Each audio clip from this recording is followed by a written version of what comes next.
बघा बाळांनो current electricity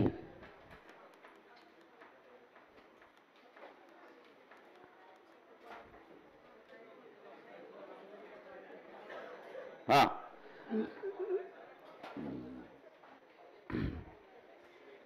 बर करंट इलेक्ट्रिसिटी मध्ये मागच्या लेक्चरला आपण काय बघितलं होतं बोला विस्टोन्स ब्रिज बघितलं होतं अरे काय बघितलं होतं विस्टोन्स ब्रिज ओके आज आपल्याला बघायचं आहे विस्टोन्स ब्रिज आणि त्याच्यावरचे न्यूमेरिकल सुद्धा मी घेतले होते बरोबर आहे आज आपल्याला बघायचं आहे बाळांनो विस्टोन्स मीटर ब्रिज लक्ष द्या विस्टोन्स मीटर ब्रिज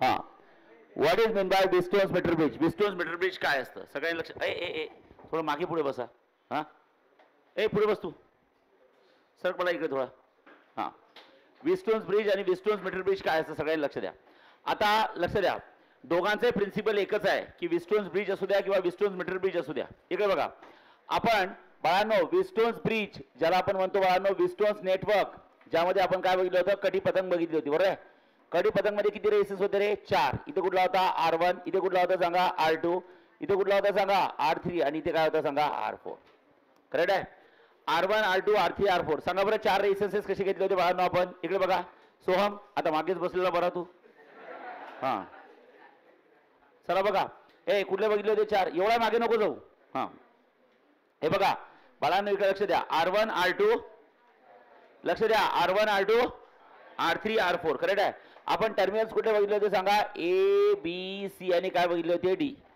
ओके लक्ष द्या ए बी सी डी आता मला हे सांगा एसीच्या अक्रॉस आपण काय लावतो रे बाळांनो एसीच्या अक्रॉस बॅटरी ऑफ EMF आणि प्लग की के लावतो आणि बीडीच्या अक्रॉस आपण गॅल्व्हनोमीटर लावत असतो बरोबर आहे yes okay bridge is set to be balance हेच आपल्याला यूज करायचं इथं सुद्धा the bridge is set to be balance एखादा ब्रिज बॅलन्स मध्ये केव्हा असतो जेव्हा okay current flowing through galvanometer किती असतो रे बाळांनो 0 म्हणजे गॅल्व्हनोमीटर मधून जाणारा करंट म्हणजे current flowing through the terminal BD किती असतं बाळांनो 0 बीडी टर्मिनल मधून जाणारा करंट 0 आता तुम्ही मला हे सांगा ओके बीडी हा सर्किटचा पार्ट आहे पण त्यातने जाणारा करंट 0 आहे सर्किटचा पार्ट आहे पण त्यातनं जाणारा करंट 0 आहे म्हणजे समजून घ्यायचं की बी पॉईंटचं पोटेन्शियल आणि डी पॉईंटचं दोन्ही पॉईंटचं पोटेन्शियल काय सांगा सेम आहे म्हणजे याचा अर्थ VBD म्हणजे पोटेन्शियल डिफरन्स किती झाला सांगा 0 पोटेन्शियल डिफरन्स किती झाला 0 दोन्ही पॉईंटचा पोटेन्शियल सेम आहे म्हणजे पोटेन्शियल डिफरन्स किती झाला बाळांनो 0 आणि पोटेन्शियल डिफरन्स झाला तर 0 झाला तर करंट सुद्धा फ्लो होत नाही कारण की आपण शिकलोय काय की potential difference is always directly proportional to काय असतं सांगा current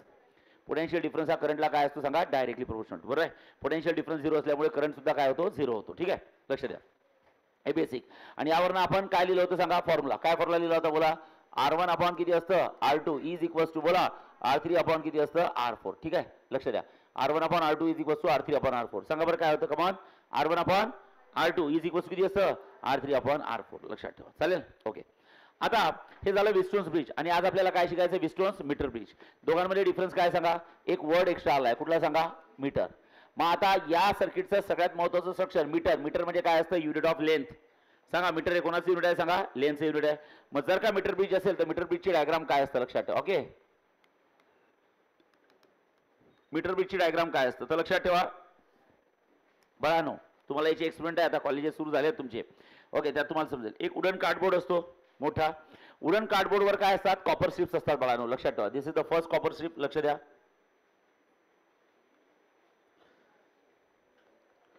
this one is the second copper strip and this one is the third copper strips या अशा कॉपर स्ट्रिप्स असतात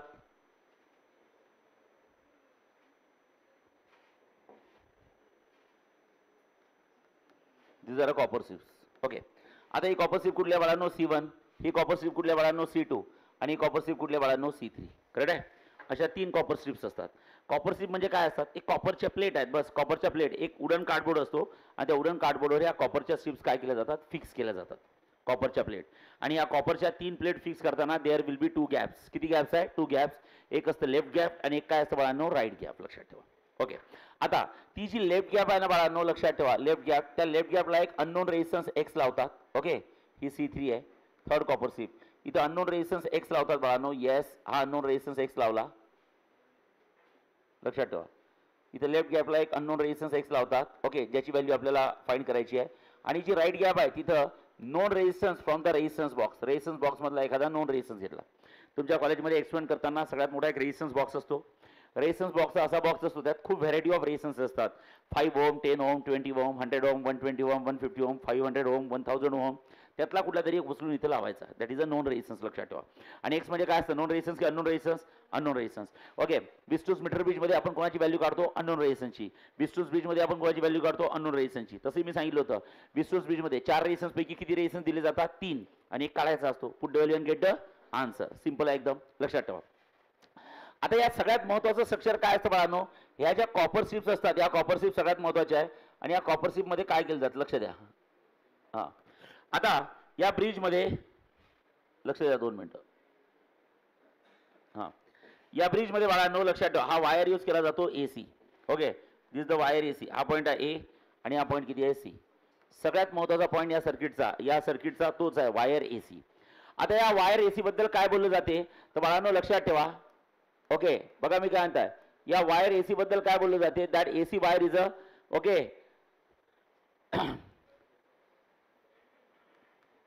the wire of length is equals to असतं 1 metre. किती metre आहे सांगा, 1 मीटर. या ब्रिजला मीटर ब्रिज का बरं म्हणतात, कारण की या ब्रिज मध्ये आपण असा एक वायर यूज केला की ज्याची लेंथ किती आहे सांगा, 1 मीटर आहे. किती आहे सांगा, 1 मीटर. 1 मीटर कुठला वायर आहे सांगा, AC. Not more than 1 and less than 1. एका मीटरपेक्षा जास्तही नाही आणि एका मीटरपेक्षा कमी नाही आहे, असा 1 मीटरचा वायर आपण यूज केला ज्याची लेंथ आहे 1 metre. Okay, and length of wire AC is equals to किती असतं, 1 मीटर म्हणजे किती असतं बाळांनो, 100 सेंटीमीटर.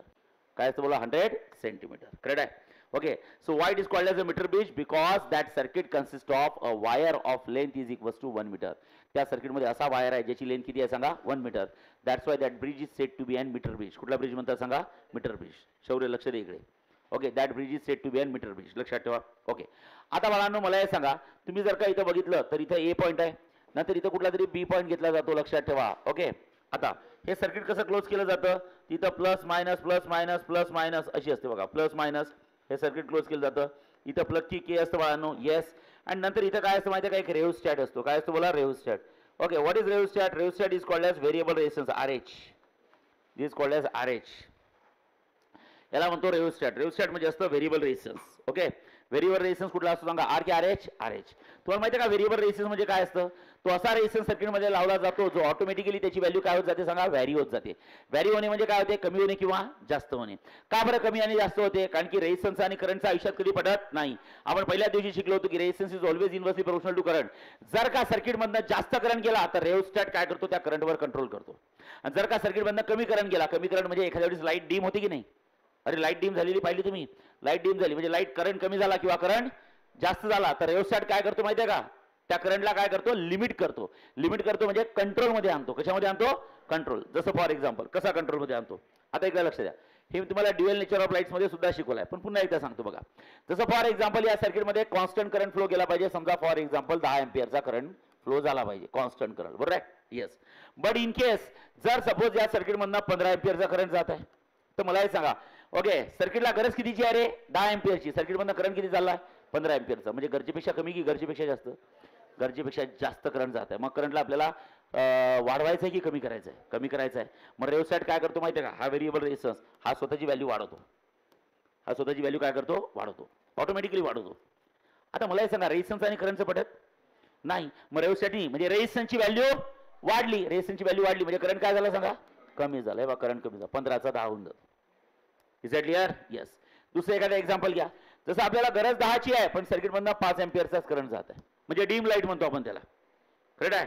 गरज 10ची आहे सर्किटमधनं 5 एम्पियरचा करंट जात आहे, म्हणजे आता मला एक सांगा, सर्किटमधनं पाहिजे तेवढा करंट जात आहे की गरजेपेक्षा कमी जात आहे, गरजेपेक्षा कमी जात आहे. गरज कितीची आहे, 10ची, जात किती आहे, 5, म्हणजे गरजेपेक्षा कमी. म्हणजे करंट आता आपल्याला कमी करायचं आहे की वाढवायचं आहे, आणि करंट वाढवायचा आहे म्हणजे रेजिस्टन्स हा रेव्हस्टॅट काय होतो माहिती आहे का, स्वतःची व्हॅल्यू काय करून टाकतो, स्वतःची व्हॅल्यू काय करतो, कमी करतो. म्हणजे कोण कमी झाला, रेव्हस्टॅटनी कमी झाला. रेव्हस्टॅटनी स्वतःचा रेजिस्टन्स, रेव्हस्टॅट एक डिव्हाइस आहे की ज्याला एक व्हेरिएबल रेजिस्टन्स म्हणतो, त्यांनी स्वतःचा रेजिस्टन्स काय केला, कमी.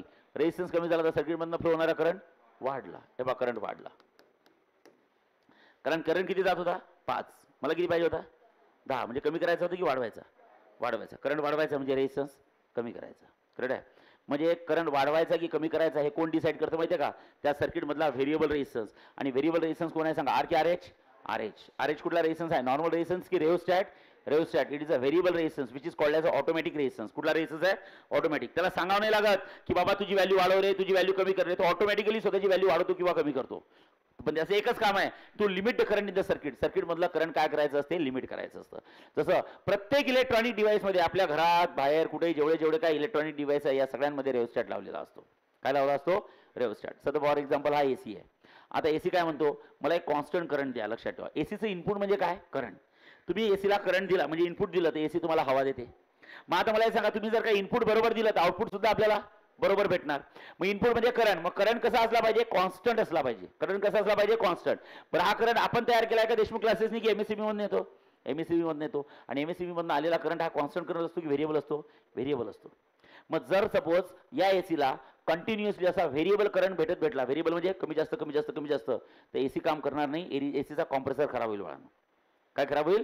Compressor. You know what is compressor? Compressor is a heart of every cooling system. प्रत्येक कुलिंग सिस्टमचा हार्ट असते बाळांनो कॉम्प्रेसर. करेक्ट आहे? जसं फॉर एक्झाम्पल हार्ट म्हणजे समजते का? हा हे बंद पडलं की बॉडीचा आपला विषय संपला. ओके, आपल्या बॉडीचा कुठलाही पार्ट बंद पडला तरी चालतो, पण हे बंद नाही पडलं पाहिजे. मेंदू बंद पडला चालतो, घरचे वागवतात आपल्याला. कोमात गेला म्हणते कोमात. अरे ओके नाही, पण जिवंत तर असतो. पण हे बंद पडल्यावर सर सगळं चांगलं आहे, मी हार्टच बंद पडलं. So every are you getting? तसं असते बाळांनो एसीचा कॉम्प्रेसर. कॉम्प्रेसर कुठं असतो माहिती का? तो वर मोठा डब्बा असतो ना, अबे बैताळे वगैरे एक डब्बा असतो गरम हवा फेकतो, that is a compressor. That is the heart of AC. आणि तो कशावर चालतो माहिती का? इनपुट्सवर. करंट कमी जास्त गेला की त्याचा कॉम्प्रेसर जास्त वेळ चालत नाही. त्याला एक कॉन्स्टंट करंट पाहिजे. मग एवढा 40-50 हजाराचा एसी घ्यायचा आणि 2 आणि 3 वर्षात जर का खराब होत असेल तर कोणी घेणारच नाही. पण एसी कमीत कमी 10 वर्ष बरोबर चालतात. फक्त सर्व्हिसिंग बरोबर करावे लागतात. का बरं? कारण की प्रत्येक इलेक्ट्रॉनिक डिव्हाइसमध्ये रेओस्टॅट लावला असतो. काय लावला असतो? रेओस्टॅट. कारण एमएससीबी मधून आलेला करंट हा कॉन्स्टंट करंट राहील याची काही गॅरंटी नाही आहे. ओके, पण तरी हे का बरं चालतात? कारण की मधात कोण जोडला असतो? रेओस्टॅट. रेओस्टॅट सगळं ऍडजस्ट करतो. करंट कमी आला तर त्याला वाढून देतो, करंट कमी जास्त आला तर कमी करून देतो. बाय स्वतःची व्हॅल्यू काय करून? कमी जास्त करून. Are you getting? येस. आपले तसंच असते बाळांनो. आपल्या हार्टची एक पद्धत आहे लक्षात ठेवा, जी आपण कधीच फॉलो करत नाही. ओके, काही लोक 100-100, 70-70 वर्षापर्यंत जगतात. का बरं जगतात? 70 नाही, 70 तर आपणही जगतो. ओके, हां 100 वर्षापर्यंत जगतात. का बरं जगतात? कारण की पहिलेपासून जे डिसिप्लिन असतात. कशाच्या बाबतीत डिसिप्लिन असतात? एक तर व्यायाम, ते मोर द्या तिकडे जाऊ द्या, ठीक आहे. हां, सगळ्यात महत्त्वाचं डिसिप्लिन असतात खाण्याच्या बाबतीत. ओके, तुम्ही व्यायाम करा नका करू, सगळ्यात महत्त्वाचा असतो तुमचा डाएट. काय महत्त्वाचा असतो? डाएट. बरं सर, डाएट खूप चांगला घेतला पाहिजे का? असंही नाही. ओके, गरीब लोक सुद्धा म्हणजे ज्यांना 2 टाइम जेवायचे सुद्धा प्रॉब्लेम असतात ते सुद्धा 100-100 वर्षापर्यंत जगतात बाळांनो. कारण डाएट तुम्ही कमी जास्त घ्या, काही जेवा, काही फरक पडत नाही. म्हणजे जेवण्यासारखं जेवा. ओके, जे खायचं आहे माणसाला, जे खायचं आहे तेच खा. ओके, पण प्रॉब्लेम काय? तो बॅलन्स डाएट असला पाहिजे. बॅलन्स डाएट म्हणजे आपल्या बॉडीला माहीत असलं पाहिजे सकाळी 8 वाजता माझ्या बॉडीत नाश्ता जातो म्हणजे जातोच, ब्रेकफास्ट. दुपारी 12 वाजता जेवण जाते म्हणजे जातेच. संध्याकाळी 5 वाजता चहा प्या ना, पण त्या बॉडीला माहीत पाहिजे संध्याकाळी 5 वाजता चहा जाणार म्हणजे जाणारच. ओके, 7 वाजता मी जेवण करणार म्हणजे करणार.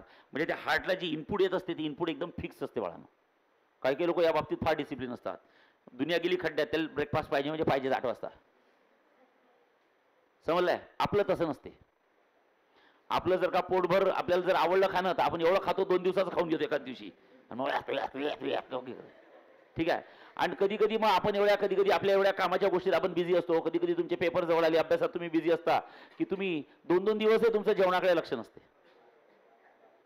असं आमचं कधीच नाही होत सर, जेवणाकडे लक्ष नाही. हां ठीक आहे, एखाद्या वेळेस अभ्यासाकडे लक्ष नसेल पण जेवणाकडे लक्ष असते. असू द्या, चांगली गोष्ट आहे, चांगली गोष्ट आहे. बरोबर आहे. तर लक्षात ठेवा, ते असतं बॉडीचं इनपुट. इनपुट म्हणजे समजलं काय? आपल्या बॉडीला माहीत पाहिजे की सकाळी 8 वाजता ब्रेकफास्ट येतोच, बरोबर 12 वाजता जेवण येतच, संध्याकाळी 4 वाजता 3-4 वाजता स्नॅक्स येतातच आणि संध्याकाळी 7-8 वाजता जेवण होणारच आहे आणि रात्री झोपायच्या आधी बोर्नव्हिटा टाकून दूध पिणारच आहे. काही लोकांचा हा डाएट प्लॅन एकदम फिक्स असतो. आणि ज्या लोकांचा पहिलेपासून डिसिप्लिन असतात ना, ते लोक बघा असे दीर्घकाळ जगतात. कारण की इनपुट फिक्स आहे आणि बॉडीला सगळ्या गोष्टी माहीत असल्यामुळे बॉडीचं मग सगळ्या गोष्टी एकदम प्रॉपर चालतात. आपलं कसं आहे ना, सकाळी नाश्ता, एक तर नाश्ता करून आलो, नाश्ता करून आले इथं खाता नाश्ता, तिथून नाश्ता करून इथं आले, एखादा मित्र म्हणते चल डबल, तू देतो का पैसे? चल मग, आपल्याला काय ठीक आहे डबल नाश्ता कोणतात. अबे पैसे गेले खड्ड्यात, त्या बॉडीला समजलं तर पाहिजे, खाल्ला नाही तू नाश्ता. आता पैसे तो देतो ठीक आहे, त्याचं आपल्याला समाधान वेगळं भेटते, पण ते कोंबाव कोणाला? कोंबत तर आपल्या बॉडीत आहे ना. आपण ते पचन कोणाला? त्याची बॉडी पचन करून देणार आहे का? प्रॉब्लेम कोणाला आहे? आपल्याला. आपल्या बॉडीला इनपुट्स माहित नसतात. मग घरी गेल्यावर काय म्हणतो, ए मम्मी जाऊ दे, आज मी 2 टाइम नाश्ता केला, मी जेवणच नाही करत. झालं मग झोपून जात. तसं अचानक आपण जेवण नसतं केलं, अचानक 3 वाजता उठून बकासुरासारखे खायला लागतो. ठीक आहे. म्हणजे इनडायरेक्टली आपल्या बॉडीला माहितच नसते नेमकं काय होणार आहे. म्हणजे इनडायरेक्टली आपली पचन संस्था झोपलेली असते. तुम्ही लगेच बघ त्यात टाकता पोटात काहीतरी, लगेच ती जागा होते आणि ते काम सुरू करायला लागते. तर ते म्हणतात इनपुट्स. ते काय असतात? इनपुट्स. इनपुट्स प्रॉपर नसले तर आउटपुट बरोबर भेटत नाही. लक्षात ठेवा. चालेल. हां इकडे बघा. आवाज आवाज आवाज नको. हां बस. तर बाळांनो लक्षात ठेवा, या सर्किटमध्ये कॅपिटल ई म्हणजे असतं ईएमएफ, ओके, के म्हणजे असतं की, अँड आर एच म्हणजे असतं rheostat which are connected in series, okay, across the wire AC, okay, AC टर्मिनलच्या अक्रॉस देखील. आता मला हे सांगा, ओके, इथे एक बी पॉईंट घेतला, ओके, आणि बी पॉईंट नंतर लक्षात ठेवा इथे एक गॅलोनोमीटर लावायचा. काय लावायचा? गॅलोनोमीटर. आणि इथं असते एक जॉकी.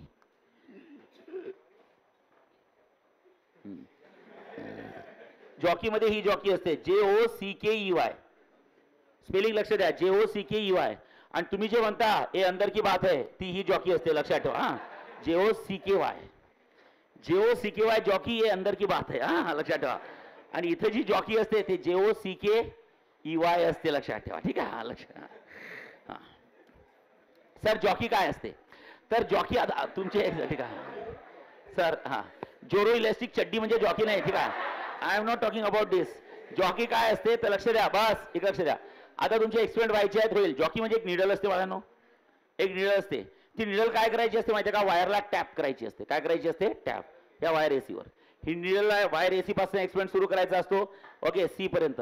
म्हणजे ए वर टॅप करायची, एक्सपेरिमेंट करायचं. मी सांगतो कसं करायचं. टॅप याची मेटलची निडल असते, कंडक्टर असते, टॅप करत असतात ती वायर एसीवर. त्यांनी काय होते हे सगळं सांगतो मी. ओके, ही this is the jockey and jockey is set to be N J is jockey. Correct आहे. इथे एक गॅल्व्हनोमीटर लावला जातो. लक्षात ठेवा. आता याचं नावच आहे विस्टोन्स मीटर ब्रिज. म्हणजे विस्टोन्स ब्रिज सारखंच याचं फंक्शन आहे. विस्टोन्स ब्रिज म्हणजे काय असतं? तुम्हाला बॅलन्सिंग कंडिशन ऑब्टेन करावं लागतं. आता बॅलन्सिंग कंडिशन कशी ऑब्टेन करायची मी सांगतो सगळ्यात पहिले. ओके, सगळ्यांना सर्किट समजलंय सगळं? सगळ्यात पहिले लक्ष द्या. Okay, consider a wooden cardboard. एक वुडन कार्डबोर्ड आहे. या वुडन कार्डबोर्डवर 3 कॉपर स्ट्रिप्स लावलेले आहेत. कुठल्या? C1 C2 आणि काय C3. Okay, which have 2 gaps, that is left gap and काय असतं? Right gap. In the left gap there is unknown resistance X and in the right gap there is a known resistance from the resistance boxes to be taken. Left gap मध्ये एक unknown resistance X असतो आणि right gap मध्ये काय असतो? Known resistance which is taken from the resistance box. बरोबर आहे. Okay, then there is a wire AC of length is equals to किती असतं? 1 metre. Okay, is equals to किती असतं? 100 centimeter. Okay, then there is a galvanometer is attach between the 2 terminals, that is B and D. D point काय असतो बघू. Okay, and jockey is tapped over the wire. सगळे म्हणतात तुमच्या textbook मध्ये असं लिहिलं आहे की jockey you have to slide on the wire AC. Jockey wire AC वरनं स्लाइड करायची. तर बाळांनो जॉकी वायरवरनं कधीही स्लाइड करायची नाही. जेव्हा तो वायर, तो एक तर वायर तुम्हाला सांगू का, तो वायर AC हा 1 मीटरचा आहे, पण this is a thin and uniform wire. लक्षात ठेवा. कुठला वायर आहे सांगा? Thin and uniform. युनिफॉर्म म्हणजे समजते का? एकदम स्ट्रेट वायर आहे आणि एकदम थिन. थिन म्हणजे काय? बारीक वायर आहे. बारीक बारीक जाड वायर नाही, एकदम बारीक वायर आहे. ओके, थिन अँड युनिफॉर्म आहे. एकदम युनिफॉर्म वायर आहे आणि थिन आहे. तुम्ही जर का जॉकी नेहमी काय केली त्याच्यावर घासली, ओके, जॉकी जर का नेहमी त्या वायरवर घासली तर काय होईल बाळांनो? फ्रिक्शन होईल. आणि फ्रिक्शनमुळे वायर काय होईल सांगा? स्ट्रॉंग होईल की अजून वीक होईल रे? अजून वीक होईल. आणि it can be break. It can be break. तो ब्रेक होऊ शकतो. तर ब्रेकिंग पासून वाचवण्यासाठी आपल्याला jockey, we don't have to slide over the wire, we have to tap the jockey. आपल्याला जॉकी काय करायची आहे? टॅप करायची. यू नो टॅप करणे? टॅप करणे म्हणजे टच करणे, उचलून पुन्हा टच करणे, उचलून पुन्हा टच करणे, उचलून पुन्हा टच करणे, उचलून पुन्हा टच करणे. जॉकी घासायची नाही. करेक्ट आहे. कारण की तुम्ही प्रॅक्टिकल जेव्हा करता, ठीक आहे, एका बॅचमध्ये जास्तीत जास्त 5-5 मुलं असतात आणि अशा दिवसाच्या किती बॅचेस असतात? लक्षात ठेवा. चालेल, दिवसाच्या किती बॅच? सगळे जर का जॉकी घासत बसले, ओके, तर लक्षात ठेवा हा वायर काय होऊन जाईल बाळांनो? तुटून जाईल. त्यामुळे बोर्ड्समध्ये लिहिलं आहे you have to slide the jockey over the wire AC, पण ते चुकीचं आहे. NCERT मध्ये बरोबर दिलं आहे jockey we don't want to slide, we have to tap the jockey. Jockey काय करायची आहे? टॅप करणे म्हणजे उचलून ठेवणे. समजलंय? रिझन समजताय त्याचे? ओके. आता बाळांनो आपल्याला काय करायचं आहे? सगळ्यात पहिले बॅलन्सिंग कंडिशन आणायची आहे, नंतर एक्सपेरिमेंट सुरू करायचा आहे. आता बॅलन्सिंग कंडिशन कशी? तर लक्ष द्या. ओके बाळांनो, when you close the key, what happen guys? when you close the key, current will start to flow. Everyone knows current is the energy which always flow from negative to positive की positive to negative, positive negative. हे बघा current आला, yes. हे बघा current आला, yes. हे बघा current आला, yes. या वायर मधनं करंट जाईल. ओके, हा एक मेटलचा कॉपर प्लेटच आहे. Copper is a metal. Metal मधनं करंट जाणार. हे बघा सगळ्यातनं करंट जात आहे, करंट जात आहे, करंट जात आहे. वायर मधनं करंट जात आहे, करंट जात आहे, करंट जात आहे, करंट जात आहे. आता मला हे सांगा, साधी गोष्ट आहे. साधी गोष्ट आहे. जसं फॉर एक्झाम्पल मी जॉकी अशी पकडली आहे, सांगा जॉकी टच केली आहे का? नाही. जॉकी टच केली नाही म्हणजे याचा अर्थ हे सर्किट कंप्लीट झालेलं नाही, हे वायर ओपन आहे. ओके, त्यामुळे हा करंट असा सरळ निघून जाईल. हा करंट असा सरळ निघून जाईल, इकडून जाणारच नाही. पण ज्या क्षणाला तुम्ही जॉकी टच कराल, ज्या क्षणाला तुम्ही जॉकी टच कराल तर याचा अर्थ सर्किट क्लोज झालं. आणि सर्किट क्लोज झालं तर यातनं काय फ्लो होतो सांगा? करंट. आणि गॅल्व्हनोमीटर मधनं करंट फ्लो झाला, एकच काय समजतं तर गॅल्व्हनोमीटरची निडल काय होते सांगा? डिफ्लेक्ट. मी पहिले सांगितलं होतं गॅल्व्हनोमीटरचं कामच असते to check whether the current is flowing or not. एखाद्या सर्किटमधनं करंट फ्लो होत आहे की नाही. जर का गॅल्व्हनोमीटरची निडल डिफ्लेक्ट झाली म्हणजे गॅल्व्हनोमीटरमधनं शॉर्ट काय फ्लो झाला सांगा? करंट फ्लो झाला. लक्षात ठेवा. झालं, गॅल्व्हनोमीटरमधनं करंट फ्लो झाला तर बाळांनो लक्षात ठेवा, हा गॅल्व्हनोमीटर आहे, यातनं करंट फ्लो झाला. आता आपल्याला काय करायचं आहे? आता आपल्याला असा पॉईंट बघायचा आहे. बघा मी काय म्हणताय, एक्सपेरिमेंट सुरू झाला, करंट फ्लो झाला. ज्या क्षणाला जॉकी टच केली गॅल्व्हनोमीटरची निडल काय झाली? डिफ्लेक्ट झाली. गॅल्व्हनोमीटरची निडल डिफ्लेक्ट झाली म्हणजे समजून घ्या की सर्किटमधनं काय फ्लो होत आहे? करंट फ्लो होत आहे. करंट डोळ्यांनी दिसत नाही, तो गॅल्व्हनोमीटरच्या निडलच्या डिफ्लेक्शनवरून समजतो. आता काय करायचं बाळांनो? ओके, निनाद लक्ष दे. जॉकी पकडायची. ओके ओके, जॉकी पकडायची, टच करायची. समजा जॉकी टच केली, जॉकी टच केली, सर्किट क्लोज झालं, गॅल्व्हनोमीटरची निडल डिफ्लेक्ट झाली. सांगा गॅल्व्हनोमीटरची निडल डिफ्लेक्ट झाली म्हणजे त्यातनं काय फ्लो झाला? करंट फ्लो झाला. झालं. ओके, मग आता ए पॉईंट पासून टच करायची. टच केली, करंट फ्लो झाला, उचलली. दुसरं टच केली, करंट फ्लो झाला, उचल. टच केली, करंट फ्लो झाला, टच केली, करंट फ्लो झाला, उचल. टच केली, करंट फ्लो झाला, उचल. असं करत करत अख्ख्या वायर एसीवर, अख्ख्या वायर एसीवर म्हणजे 1 मीटरच्या वायरवर म्हणजे 100 सेंटीमीटरच्या वायरवर असा कुठला तरी एक पॉईंट असतो. लक्षात ठेवा मी काय म्हणताय, लक्ष द्या बरं का. असा कुठला तरी एक पॉईंट असतो, असा कुठला तरी एक पॉईंट असतो, असा कुठला तरी एक पॉईंट असतो, असा कुठला तरी एक पॉईंट असतो, असा कुठला तरी एक पॉईंट असतो. आय डोंट नो तो कुठे असतो, वायर एसीवर कुठेतरी असतो. लक्षात ठेवा असा कुठला तरी एकच पॉईंट असतो की ज्या पॉईंटला जॉकी टच जरी केली, काय केली? टच जरी केली, सर्किट क्लोज जरी झालं तरी गॅल्व्हनोमीटरची निडल डिफ्लेक्ट होत नाही. सांगा गॅल्व्हनोमीटरची निडल डिफ्लेक्ट झाली नाही. गॅल्व्हनोमीटरची निडल डिफ्लेक्ट झाली नाही म्हणजे गॅल्व्हनोमीटरमधनं करंट फ्लो झाला नाही. आणि गॅल्व्हनोमीटरमधनं करंट फ्लो झाला नाही म्हणजे बघा हे सेम वाटतंय. You know balancing condition. What is balancing condition? काय असतं बॅलन्सिंग कंडिशन म्हणजे काय असतं? करंट फ्लोइंग थ्रू गॅल्व्हनोमीटर किती असतो बाळांनो? 0. गॅल्व्हनोमीटरमधनं करंट फ्लो होणार नाही. आता मला एक सांगा, मी तुम्हाला तसंही शिकवलं आहे आणि सगळे तेच पॅरामीटर घेतले. का रे? बीडी वायर हा सर्किटचा पार्ट आहे, सर्किटचा पार्ट असून त्यातून करंट जात नाही असं केव्हा होऊ शकतं सांगा? जेव्हा जेव्हा बोला बी पॉईंट आणि डी पॉईंट या दोन्ही पॉईंटचे पोटेन्शियल काय असतील? सेम. म्हणजे याचा अर्थ दोन्ही पॉईंट कुठले पॉईंट असतील सांगा? नॉर्मल पॉईंट की इक्विपोटेन्शियल पॉईंट? मग त्या दोन पॉईंटचा पोटेन्शियल सेम झाला तर पोटेन्शियल डिफरन्स किती झाला? 0. आणि पोटेन्शियल डिफरन्स 0 झाला तर करंट सुद्धा काय झाला सांगा? 0 झाला. साधी गोष्ट आहे. ओके, मग बाळांनो तसंच काहीतरी होत असेल. ओके, जॉकी मी अशी ओपन ठेवली, करंट फ्लो झाला नाही, मी मान्य करू शकतो कारण की सर्किटच ओपन आहे. पण जॉकी टच करून सुद्धा असा एक पॉईंट असतो या अख्ख्या वायरवर, असा कुठला तरी एकच पॉईंट असतो. आय डोंट नो तो कुठे असतो, जवळ असू शकतो, दूर असू शकतो, कुठे येऊ शकतो, मधात येऊ शकतो. असा कुठला तरी एकच पॉईंट असतो की जो पॉईंट जेव्हा जॉकी त्या पॉईंटला तुम्ही टच कराल तेव्हा गॅल्व्हनोमीटरमधून जाणारा करंट किती असतो बाळांनो? 0 असतो. आणि गॅल्व्हनोमीटरमधून जाणारा करंट 0 आला म्हणजे याचा अर्थ तुम्ही कुठली कंडिशन अचीव्ह केली सांगा? बॅलन्सिंग कंडिशन अचीव्ह केली. अरे बोला कुठली कंडिशन? बॅलन्सिंग कंडिशन अचीव्ह केली. Is that clear? तुमचा एक्सपेरिमेंट संपला. आता पुढे कॅल्क्युलेशन सुरू झाले. काय संपला तुमचा सांगा? एक्सपेरिमेंट. तुम्ही बॅलन्सिंग कंडिशन आली, तो पॉईंट नोट करायचा. काय करायचा? नोट करायचा. तुमचा एक्सपेरिमेंट संपला. मग आता पुढे काय करायचं बाळांनो? इकडे लक्ष द्या. आता पुढे काय करायचं तर बाळांनो तुमचे आता कॅल्क्युलेशन सुरू झाले. सांगा आता कॅल्क्युलेशन्स कसे सुरू झाले? आता कॅल्क्युलेशन्स मध्ये काय करायचं? प्लीज पुढचे 2 मिनिट लक्ष द्या म्हणजे आजचं आणि उद्याचं लेक्चर तुमचं क्लिअर होऊन जाईल. ओके, कॅल्क्युलेशन्स मध्ये पॉईंट डी आलाय. सांगा पॉईंट डी कुठला पॉईंट आहे? तर पॉईंट डी भेटला तर पॉईंट डी ला एक नाव दिलं जाते which is called as a null point. कुठला पॉईंट सांगा? Null point. का बरं नल पॉईंट म्हणतात? कारण तो असा पॉईंट आहे की ज्या पॉईंटला गॅल्व्हनोमीटर मधून जाणारा करंट किती झाला सांगा? 0 झाला. करेक्ट आहे? वेदांत सरळ बस बारा, सरळ बसा. ओके, सो बाळांनो point is called as null point. Okay, आणि असा पॉईंट आहे की गॅल्व्हनोमीटर मधून जाणारा करंट काय झाला? 0.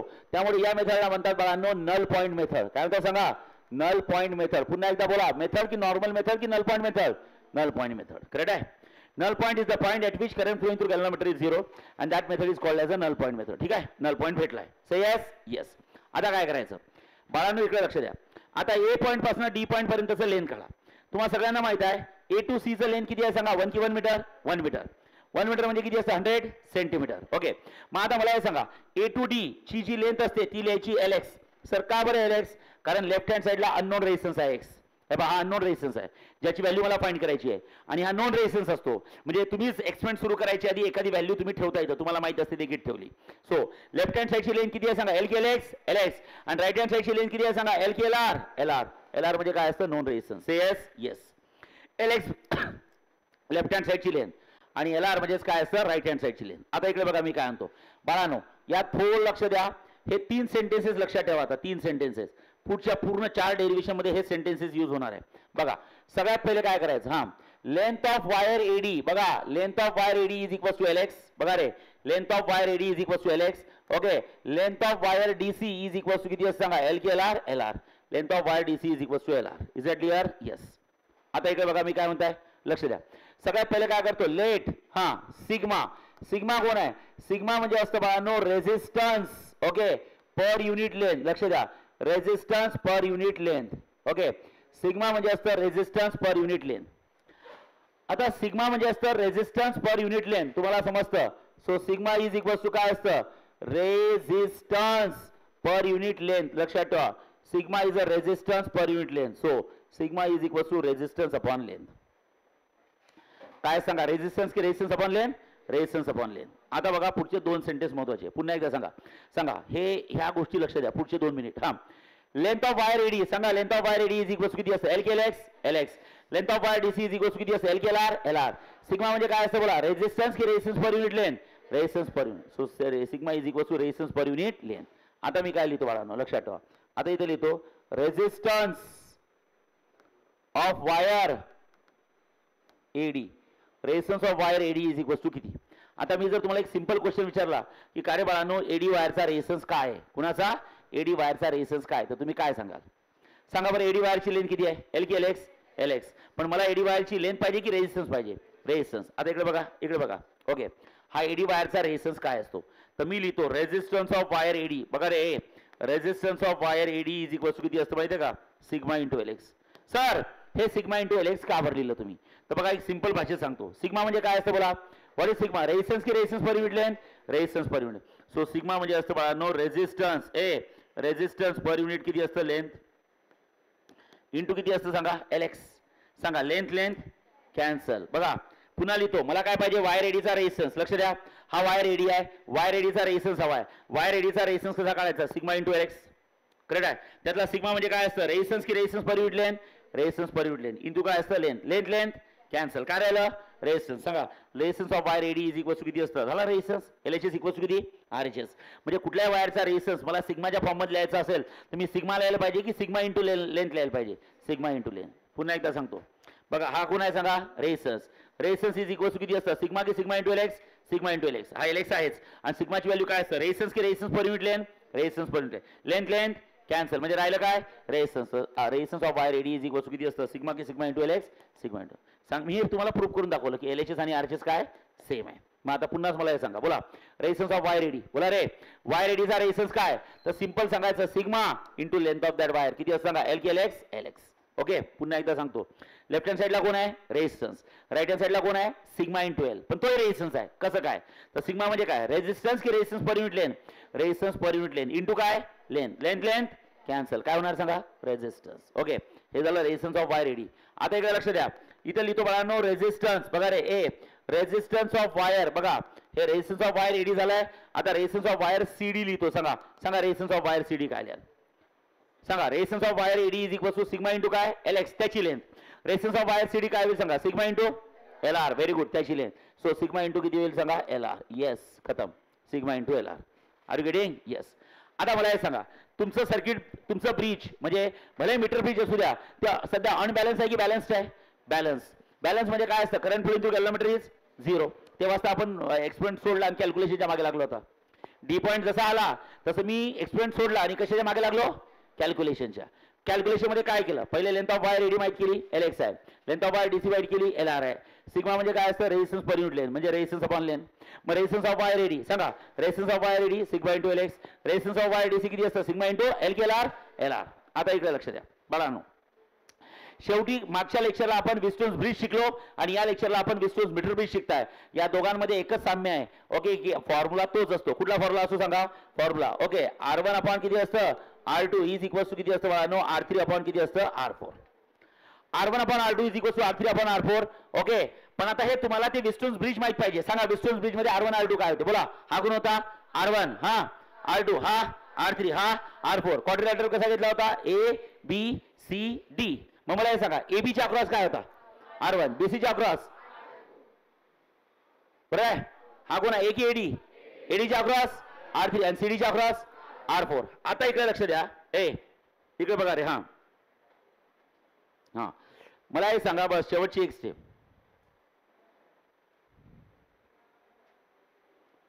हा बोला आता काय करायचं. R1 upon R2 is equals to R3 upon R4. तुम्हाला समजायला पाहिजे. मी एक गोष्ट पाठ करायला लावला. R1 म्हणजे काय असतं. R1 कोणाच्या अक्रॉस असतो A की AB? AB, R of AB. हा R2 कोणाच्या अक्रॉस असतो बोला ना. मग तुम्हाला हे पहा नसेल समजत तर ते तुमच्या पाठ पाहिजे. लक्ष द्या काय पाठ पाहिजे पहा. ही कटी पतंग विस्टोन्स ब्रिज. हा R1, हा R2, हा R3, हा R4. बोला A B C D.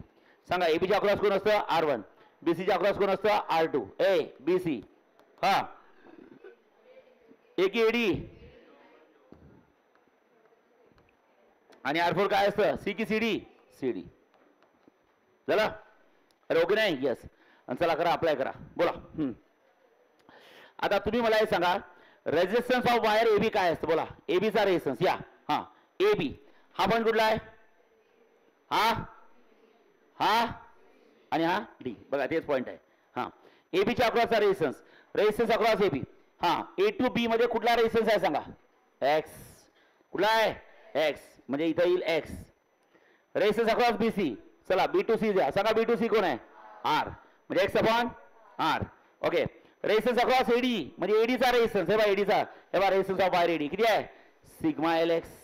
आणि रेजिस्टन्स ऑफ CD सांगा CD चा रेजिस्टन्स काय सिग्मा LR. म्हणजे सांगा बरं काय फॉर्म्युला तयार होईल. X upon R is equals to sigma LX upon sigma LR. सांगितलंय. पुन्हा एकदा सांगतो लक्ष द्या. बघा मला हे सांगा RAB बघा हा A पॉईंट आहे आणि हा B पॉईंट आहे. सांगा कुठला रेजिस्टन्स आहे X. B टू C मध्ये कुठला रेजिस्टन्स आहे R. A टू D मध्ये कुठला रेजिस्टन्स आहे सिग्मा LX. बघा ना A टू D मध्ये बघा resistance of AD sigma LX आणि D टू C मध्ये कुठला आहे सांगा sigma LR.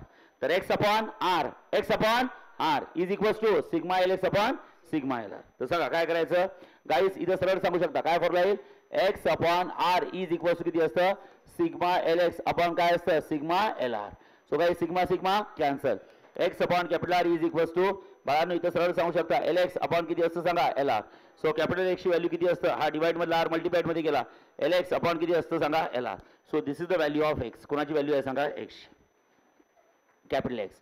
This is the way how to find the value of unknown resistance. कोणाची व्हॅल्यू काढायची आहे अननोन रेजिस्टन्स. बोला कोणाची व्हॅल्यू काढायची आहे नोन रेजिस्टन्स की unknown resistance. Unknown resistance. Are you getting. Yes. X upon R is equals to LX upon किती असतं LR. So X is equals to R तिकडे गेला R इंटू LX अपॉन किती असतं सांगा LR. करेक्ट आहे. So this the Wheatstone's metre bridge. So बाळांनो तुम्हाला समजायला पाहिजे नॉर्मल ब्रिज आणि मीटर ब्रिज मध्ये काय डिफरन्स आहे. तर बाळांनो नॉर्मल ब्रिज मध्ये कटी पतंग असते बरोबर आहे आणि मीटर ब्रिज मध्ये there is a wire AC of length किती असतं सांगा 1 की 1 metre 1 metre is equals to किती असतं 100 मीटर. पण दोघांचे प्रिन्सिपल एकच आहे.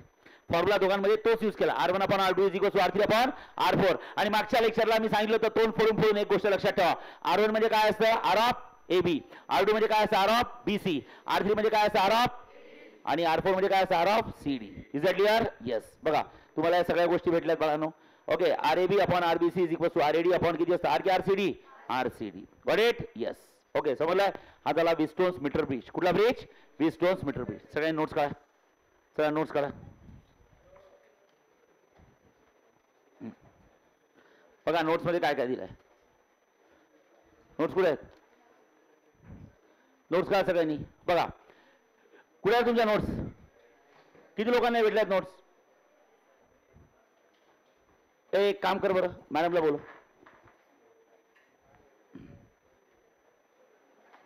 चला लवकर काढा विस्टोन्स मीटर ब्रिज.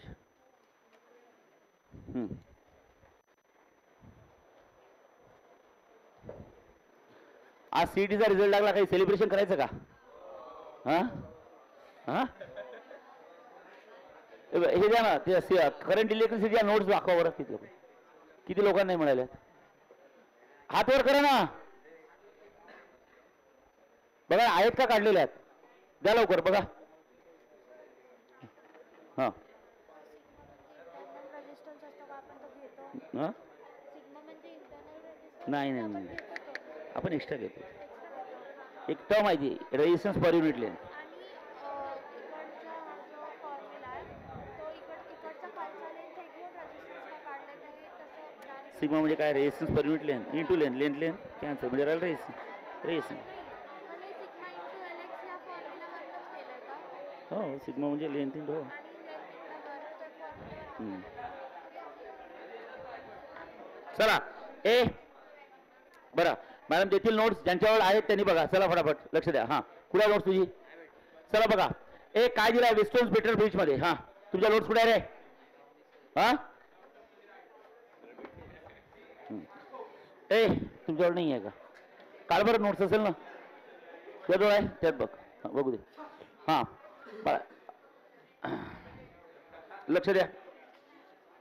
मंथन फालतूपणा नाही करायचा. हां फालतूपणा करायचं नाही. लक्ष फालतूपणा नाही करायचा क्लासमध्ये. हां मी लास्ट टाइम सांगताय समजलंय का. हां फटके खाशील. बघा विस्टोन्स मीटर ब्रिज काय असतं बघा. हां विस्टोन्स मीटर ब्रिज मध्ये काय केलं जातं. ओके तू इथं इकडे बस हो तिकडे हो तिकडे. तुला काय एवढं चिटून बसायचं असतं रे त्यांना. तर हो तिकडे मागे. हां explain with the neat circuit diagram how will you determine the unknown resistance by using the meter bridge. वाचा काय दिलाय पहिलं. हां वाचा पहिलं काय दिलाय. come on. Wheatstone's meter bridge is used to determine the unknown resistance. It works on the principle of Wheatstone's network. Okay आता बघा Wheatstone's meter bridge मध्ये काय दिलाय. तुम्हाला कॉपर स्ट्रीप दिलायत का बघा. कुठल्या सांगा. 3 C1 C2 आणि C3. किती गॅप्स आहे सांगा. 2. एक अननोन आणि एक नोन सॉरी एक लेफ्ट गॅप आणि राईट गॅप. सांगा लेफ्ट गॅप मध्ये कुठला रेजिस्टन्स आहे. अननोन रेजिस्टन्स की नॉन अननोन रेजिस्टन्स की नॉन रेजिस्टन्स अननोन एक्स. आणि राईट गॅप मध्ये कोण आहे सांगा. Known resistance R. करेक्ट आहे. वायर एसी दिसताय का. येस. ओके डी पॉईंट दिसताय का. डी तिथे जॉकी टच केली. बी आणि डी पॉईंट मध्ये बघा गॅल्व्हनोमीटर लावलाय. अरे ओके नाही सांगा. Length of wire AD is equals किती असतं L X. Length of wire CD is equals किती असतं L R. Battery of EMF plug key K and resistor R H R connected in series. वाचा construction काय दिलाय बोला. हां ए construction वाचा काय दिलाय बोला. It consists of thin uniform conducting wire AC of 1 meter long is stretched on a wooden board between the copper strips bola C1 and C2. Next wacha. The third copper strip C3 is fixed on a board such that it forms 2 gaps. Okay, next wacha. The unknown resistance X is connected in one gap and resistance box in other gap. Next wacha. One terminal of galvanometer is connected the terminal B and its other terminal is connected to the jockey. What's up? Jockey can be slide over a wire AC. Okay, बरोबर आहे. Next आता actually जे slide असते की tap करायची असते. Tap पुढे वाचा काय दिलाय. हां a battery of EMF plug key K and registered RH are connected in series between the terminal A and C. पुढे वाचा प्रोसिजर काय. Come on.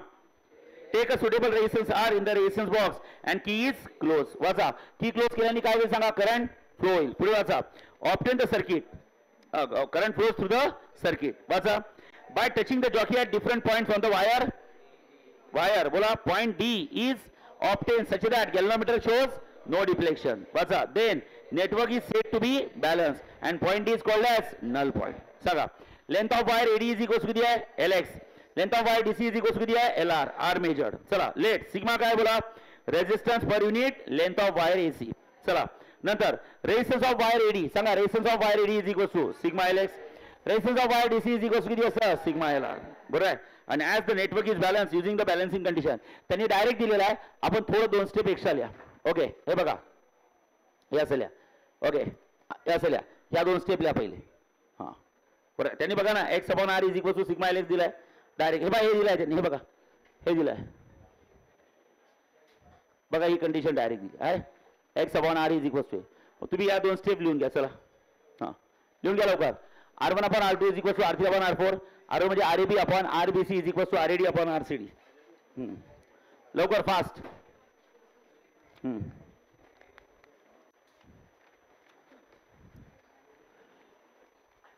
लिहिलंय.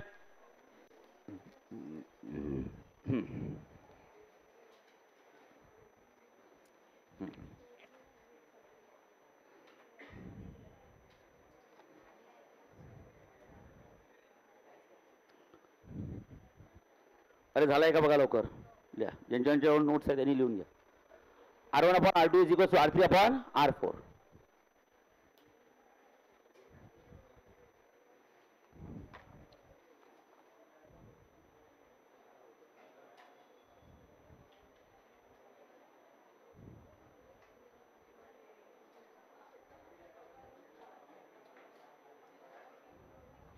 चलो आता बघा ए नेक्स्ट पॉईंट दिलाय तुम्हाला एंट्रन्ससाठी महत्वाचे आहेत बघा.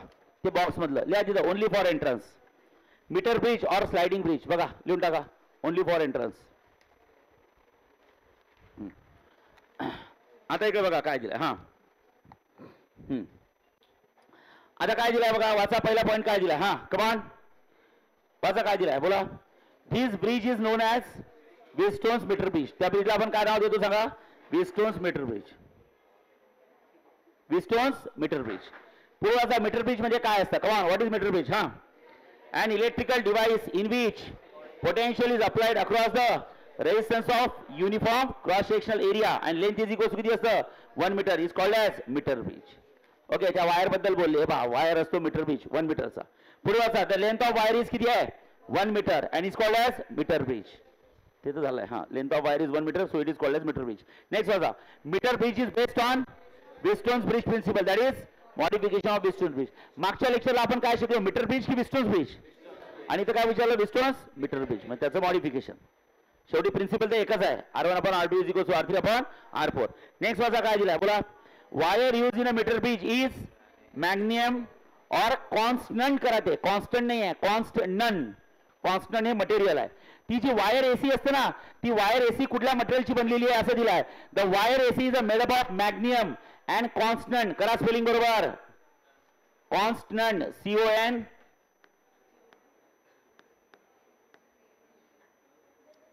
कॉन्स्ट काय असतं कॉन्स्टंट CONSTA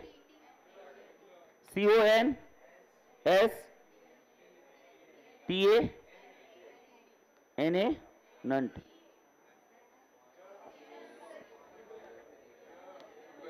कॉन्स्टंट NANT लिहा. कॉन्स्टंट स्पेलिंग लिहा बरोबर. ते केलंय. आता बघा काय दिलंय बघा. Wire use in a metre bridge is a manganin or constantan having बोला high resistivity and low value of temperature coefficient of resistance. हे लक्षात ठेवा. मीटर ब्रिज इज यूज्ड कशासाठी यूज केलं जाते सांगा.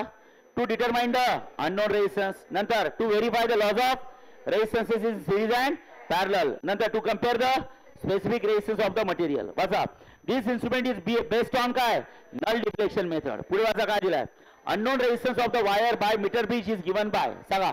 अननोन रेझिस्टन्स कशाने दिलाय तर तुम्हाला फॉर्म्युला दिलाय बघा. हा फॉर्म्युला आहे सांगा काय फॉर्म्युला आहे. एक्स इज इक्वल किती असतं R इन ब्रॅकेट LX/LR. बघा आता मला हे सांगा LX + LR इज इक्वल किती असतं 1 की 1 मीटर 1 मीटर. सरळ समजतं. मला हे सांगा वायर एसी किती मीटरचा आहे 1 मीटरचा. त्यातली कोण आहे LX ही कोण आहे LR. LX + LR बरोबर आहे. So guys you simply can say LX plus किती असतं LR इज इक्वल किती असतं 1 की 1 मीटर 1 मीटर. आणि 1 मीटर म्हणजे काय असतं 100 सेंटीमीटर. लक्षात ठेवा. चालेल. Shifting in a null point. आता नल पॉईंट कसा शिफ्ट होतो तो थोडं लक्ष द्या. मला हे सांगा नल पॉईंट सध्या कुठे आला D ला. आता याच्यावर भरपूर न्यूमेरिकल येतात. नल पॉईंट सध्या कुठे आला D ला. आता वायर किती मीटरचा आहे 1 मीटर म्हणजे किती सेंटीमीटर. आता इकडे लक्ष द्या. मी तुम्हाला एक्झाम्पल सांगतो. हा कोण आहे X हा कोण आहे R हा कोण आहे LX आणि हा कोण आहे LR. आता तेवढंच लक्षात ठेवा. बघा मी काय म्हणतो बाळांनो. मला हे सांगा मीटर ब्रिज मध्ये लेफ्ट हँड साइडला X राईट हँड साइडला काय घेतो आपण R. हा वायर कोण आहे सांगा AC. ओके हा पॉईंट कुठला आहे सांगा D म्हणजे काय पॉईंट की नल पॉईंट नल पॉईंट म्हणजे इथं पॉईंट P असा नल पॉईंट येत असतो बरोबर. ओके मला हे सांगा ही झाली LX आणि काय झाली सांगा LR. जसं सिंपल एक्झाम्पल ही जर का 40 सेंटीमीटर असेल तर ही 60 सेंटीमीटर कारण की टोटल 100 सेंटीमीटर आहे. आणि जर का ही 60 सेंटीमीटर असेल तर ही 40 सेंटीमीटर. अरे ओके नाही. येस. आता तुम्ही एक्सप्लेन केला इथं अननोन रेझिस्टन्स काहीतरी X घेतला सॉरी इथं नोन रेझिस्टन्स घेतला X. हा R म्हणजे काय अननोन आहे की नोन आहे जो आपल्याला एक्सप्लेन सुरू करायच्या आधी माहित असतो आणि आपल्याला X व्हॅल्यू काढायची असते हो म्हणा. चला आता तुमचा नल पॉईंट आला. समजा या पोझिशनला नल पॉईंट आला. इकडे 40 तिकडे 60.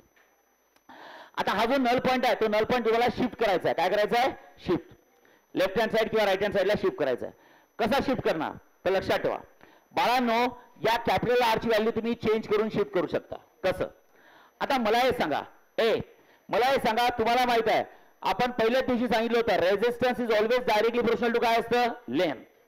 पहिल्या दिवशी मी 11वीचं करंट इलेक्ट्रिसिटी मध्ये शिकवलं होतं की रेझिस्टन्स हा डायरेक्टली प्रोपोर्शनल टू काय असतं? लेंथ. ओके, जर का वायरचा रेझिस्टन्स वाढला तर लेंथ सुद्धा काय होईल सांगा? वाढेल. आता इकडे बघा, मला हे सांगा फॉर एक्झाम्पल हा नॉन रेझिस्टन्स आहे, इथं काहीतरी नॉन रेझिस्टन्स आहे. ओके, तर इकडून 60 आणि इकडून 40 अशी नल पॉईंट आलाय. आता मला हे सांगा या आर ची व्हॅल्यू मी वाढवली. काय केली? वाढवली. तर नल पॉईंट तिथं जाईल की शिफ्ट होईल? शिफ्ट होईल. कसा शिफ्ट होईल? ज्या साईडचा रेझिस्टन्स वाढेल त्या साईडची लेंथ वाढणार. मग मला हे सांगा राईट हँड साईडचा रेझिस्टन्स वाढला तर ही राईट हँड साईडची लेंथ वाढेल. करेक्ट आहे? जर का सपोज हा रेझिस्टन्स वाढला तर हा नल पॉईंट कुठे येईल सांगा? बोला. हा जॉकी इथे येईल. इकडे जाईल ना? येस, हा नल पॉईंट इथे येईल. म्हणजे ही लेंथ वाढेल. लक्षात ठेवा, ही लेंथ वाढेल आणि ही लेंथ काय होईल सांगा? कमी होईल. ही लेंथ कमी होईल आणि ही लेंथ वाढेल. करेक्ट आहे? म्हणजे मला हे सांगा तुम्हाला जर आता नल पॉईंट कुठे शिफ्ट झाला रे? ओके, राईट हँड की लेफ्ट हँड? बरं, मला हे सांगा हे कुठलं एंड आहे सांगा? Left hand. आणि हे कुठलं एंड आहे सांगा? Right hand. लक्षात ठेवा. आता तुम्हीच मला हे सांगा तुमचा नल पॉईंट पहिले डी ला होता, आता तुमचा नल पॉईंट डी डॅश ला आला, म्हणजे नल पॉईंट कुठे शिफ्ट झाला? राईट हँड साईडला शिफ्ट झाला की लेफ्ट हँड साईडला? लेफ्ट हँड साईडला. कुठल्या साईडची लेंथ वाढली? राईट हँड साईडची. ज्या साईडला तो कॅपिटल आर होता जो वाढवला. कारण आपण शिकलो R is directly proportional to L. Correct आहे? मग मला जर का समजा आर साठी ही एवढी लेंथ होती तर मला हे सांगा रेझिस्टन्स जर का वाढवला, रेझिस्टन्स जर का वाढवला तर या साईडची लेंथ सुद्धा वाढेल. बघा या साईडची लेंथ वाढेल. Okay, is it clear? Yes. म्हणजे आता नल पॉईंट चेंज झाला, म्हणजे कदाचित हे 70 झालं असेल आणि 30 झालं असेल. Is it clear? येस. मग रेझिस्टन्स वाढवण्याचे काय काय चान्सेस आहे सांगा? केव्हा केव्हा रेझिस्टन्स वाढू शकतो? बोला. रेझिस्टन्स वाढवण्याचे 2 चान्सेस आहे. काय? एक तर इथं ऑलरेडी काहीतरी रेझिस्टन्स होता आणि त्याला अजून एक रेझिस्टन्स कशात लावला? सिरीज मध्ये. कशात लावला? सिरीज. सांगा सिरीज मध्ये लावल्याने रेझिस्टन्स कमी होत असतो की वाढत असतो? मग मला हे सांगा याच रेझिस्टन्सला अजून जर का एखादा सिरीज मध्ये लावला तर या राईट हँड साईडचा रेझिस्टन्स वाढेल. जर राईट हँड साईडचा रेझिस्टन्स वाढला तर राईट हँड साईडची लेंथ वाढेल. जर का राईट हँड साईडची लेंथ वाढली तर तुमचा नल पॉईंट कुठे शिफ्ट होईल? लेफ्ट हँड साईडला शिफ्ट होईल. करेक्ट आहे? So yes. येस. अजून रेझिस्टन्स वाढण्याचा अजून एक चान्स सांगा. रेझिस्टन्स 2 प्रकारे वाढू शकतो. केव्हा? जर का त्याला कशात लावलं तरी एखादा सिरीज, किंवा तुम्हाला हे शिकवलंय मी resistance is always directly proportional to काय असतं? घाबरू नका. बरोबर आहे? कंडक्टर मध्ये डायरेक्टली प्रोपोर्शनल असतं आणि सेमी कंडक्टर मध्ये काय असतं? इनव्हर्सली. पण आपण सेमी कंडक्टर शिकतच नाही, आपण कंडक्टर बद्दलच बोलतो. Resistance is directly proportional to temperature. मला जर का रेझिस्टन्स वाढवायचा असेल तर मला दुसरा ऑप्शन आहे की मला याचं काय पॅरलल, नाही तर टेम्परेचर कमी करणे. Is it clear? येस. चला बघा, चला बघा काय दिलाय. शिफ्टिंग ऑफ नल पॉईंट कसं सांगितलंय बघा. वाचा. Shifting in a null point. वाचा काय दिलाय. हा पहिला पॉईंट. हा, if the resistance is connected in series. तुम्ही सांगा, सांगा नल पॉईंट कुठे शिफ्ट झाला? नल पॉईंट कुठे शिफ्ट झाला? सिरीज. सिरीज. हा इकडे ना, म्हणजे लेफ्ट. बघा. हा ओके, वाचा काय दिलाय. If the resistance is connected in series with the resistance with the right gap. वाचा. The balancing length decreases from left hand. Jockey move towards left. Jockey कुठे मूव झाली? लेफ्ट कडे. राईट कडे की लेफ्ट कडे? जॉकी म्हणजे D point ना. Okay, पुढे वाचा. सेकंड काय दिलाय. हा, if the resistance is connected in parallel with the resistance in the right gap, what's the balancing length increases from left and jockey moves towards right. If the temperature of the conductor placed in a right gap of the meter bridge is increased, सांगा temperature वाढलं तर काय होईल? Balancing length decreases and jockey moves towards left. हे तर मी तुम्हाला सांगितलंच आहे, पुन्हा एकदा सांगतो. थांबा रे. मला हे सांगा. मला हे सांगा, इनिशियली माझा नल पॉईंट इथे आला, मला तो नल पॉईंट लेफ्ट हँड साईडला शिफ्ट करायचा आहे. मग मला null point side left hand साईडला शिफ्ट करायचं आहे, म्हणजे ही लेंथ काय करायची आहे? वाढवायची. लेंथ वाढवणे म्हणजे रेझिस्टन्स वाढवणे. रेझिस्टन्स वाढवण्याचे किती प्रकार? 2. एक तर त्याला कोणतरी, नाही तर त्याचं टेम्परेचर वाढवा. बरं आहे.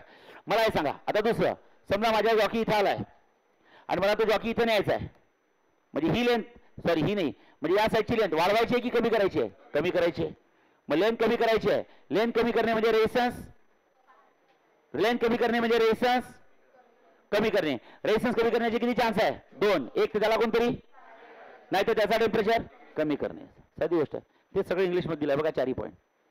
रेझिस्टन्स वाढवण्याचे 2 प्रकार आहे आणि रेझिस्टन्स कमी करण्याचे 2 प्रकार आहे. चालेल? ओके. अरे ओके नाही? येस. नेक्स्ट वाचा काय दिलं. Errors in the metre bridge. हा एक्सप्लेन करताना काय काय एरर्स येऊ शकतात? एरर्स म्हणजे काय काय चुका होऊ शकतात तुम्हाला एक्सप्लेन करताना. वाचा पहिली एरर काय, कमॉन. हां, if the wire is not uniform then the resistance will not be proportional to its length, so that there will be error in the value of unknown resistance. तुम्ही नेहमी म्हणता की हा वायर कसा असला पाहिजे, थिन अँड युनिफॉर्म. हा wire AC किती मीटरचा असला पाहिजे, 1 किंवा मीटर, 1 मीटर. तो कसा असला पाहिजे, एकदम टाईट असला पाहिजे, असा लूज नाही पाहिजे तो वायर. हा, टाईट असला पाहिजे आणि एकदम युनिफॉर्म पाहिजे, त्यात असा ओव्हर बेबल नाही पाहिजे. युनिफॉर्म वायर म्हणजे समजा एकदम प्लेन वायर पाहिजे. जर का वायर युनिफॉर्म नसेल तर तुम्हाला आलेलं अननोन रेजिस्टन्सचं जे आन्सर येतं ते आन्सर परफेक्ट येणार नाही. त्यात 100% काय होणार सांगा, एरर होणार. बाळांनो वाचा पहिली एरर काय, वाचा पहिली एरर पुन्हा. हां, if the wire is not uniform then its resistance will not be proportional to its length, so that there will be error in the value of unknown resistance x. पुढे वाचा. 1 meter metal strips are connected, so contact resistances are developed and this contact resistance will affect the null point and introduce the error. आता जसं for example का रे बाळांनो, मला हे सांगा अजून एरर कुठे होऊ शकते. साधी गोष्ट आहे, इकडे बघा, मला हे सांगा. हां, हा कोण आहे, वायर आहे की वायर एसी आहे. आता मला हे सांगा, वायर एसीचं एक टोक कुठे आहे सांगा ना, कुठल्या पॉईंटला आहे, ए ला. आणि दुसरं कसं ठेवलं आहे सांगा बरं, ते कसं ठेवलं असेल. हे बघा, एक कार्डबोर्ड आहे. कार्डबोर्ड असा ओरिजिनल असतो. ओके, लक्षात द्या, एक मोठा वुडन कार्डबोर्ड आहे, असा ओरिजिनल असतो. इथे एक कॉपर स्ट्रीप आहे, इथे एक कॉपर स्ट्रीप आहे, मध्ये एक कॉपर स्ट्रीप आहे. इथं वायर ए असतो, इथं इथं इथं वायर एसीचा ए पॉईंट आहे, इथं पॉईंट सी. मला हे सांगा, तो वायर फक्त त्या कॉपर स्ट्रीपवर ठेवलेला आहे का, हा वायर फक्त त्या कॉपर स्ट्रीपवर ठेवला आहे की इथं चिटकवलेला आहे. कशाने चिटकवतात माहिती आहे का सांगा बरं. Soldering gun. सोल्डरिंग गन माहिती आहे का, कैया म्हणतो त्याला आपण, कैया. ओके, तुम्ही इलेक्ट्रॉनिकच्या डिव्हाइसमध्ये असते सोल्डरिंग गन, ते गरम करतात आणि चिटकवतात. मेटल ते सोल्डर मटेरियल निघते तिथून, चांदीसारखं असतं ते, सिल्वर नसते ते, सिल्वर सारखं असते. अरे ओके नाही, त्याला सोल्डरिंग गन म्हणतात. काय म्हणतात, सोल्डरिंग गन. मग काय करतात, हा वायर हा वायर इथे ठेवतात, हा वायर इथे ठेवतात, बरोबर कट टू कट. हा वायर किती मीटरचा आहे सांगा, 100. 1 मीटर म्हणजे 100 सेंटीमीटर. म्हणजे इथे किती सेंटीमीटर असेल, 0 सेंटीमीटर. 1 2 3 4 5 6 7 8 9 10 आणि ते एक्झॅक्ट किती आलं पाहिजे, 100 सेंटीमीटर. से यस यस. तर बाळांनो, हा वायर इथे ठेवला तेव्हा मी तो कैयानी अजून मेटल यूज केलं ना, चिटकवला ना. हा वायर या कॉपर स्ट्रीपवर काय केला, फिक्स केला. काय केला, फिक्स. आणि हा पॉईंट सुद्धा या कॉपर स्ट्रीपवर फिक्स केला. त्याला वेल्ड करणे म्हणतात. वेल्डिंग माहिती आहे, वेल्डिंग. मग मला हे सांगा, तुम्ही वेल्डिंग करण्याच्या नादात हे सोल्डरिंग गनचं एक्स्ट्रा मटेरियल तिथे ऍड केलं. ते मेटल कोण आहे, इन्सुलेटर आहे की कंडक्टर आहे. आणि every conductor has its own. मग तो एक्स्ट्रा रेजिस्टन्स आला नाही का, मग तो एक्स्ट्रा रेजिस्टन्स आला, सर्किटमध्ये आला, म्हणजे काहीतरी सर्किटमध्ये काय झालं, एरर झाली. त्याची गरज होती का मला, तो कशासाठी यूज केला, चिटकवायसाठी. पण चिटकवण्याच्या नादात ते एक्स्ट्रा मटेरियल आलं. ते कंडक्टर आहे, every material has its own, आणि तो एक्स्ट्रा रेजिस्टन्स सर्किटमध्ये आला आणि त्या सर्किटमध्ये एक्स्ट्रा रेजिस्टन्स आला.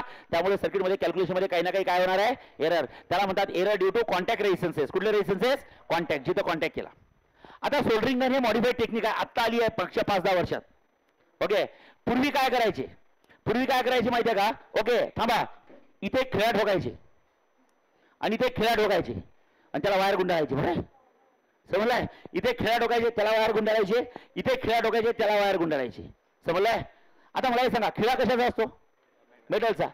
Every material has its own, मेटलचा. खिळ्याची गरज होती का, तो काय आपल्या सर्किटचा पार्ट आहे का, नाही.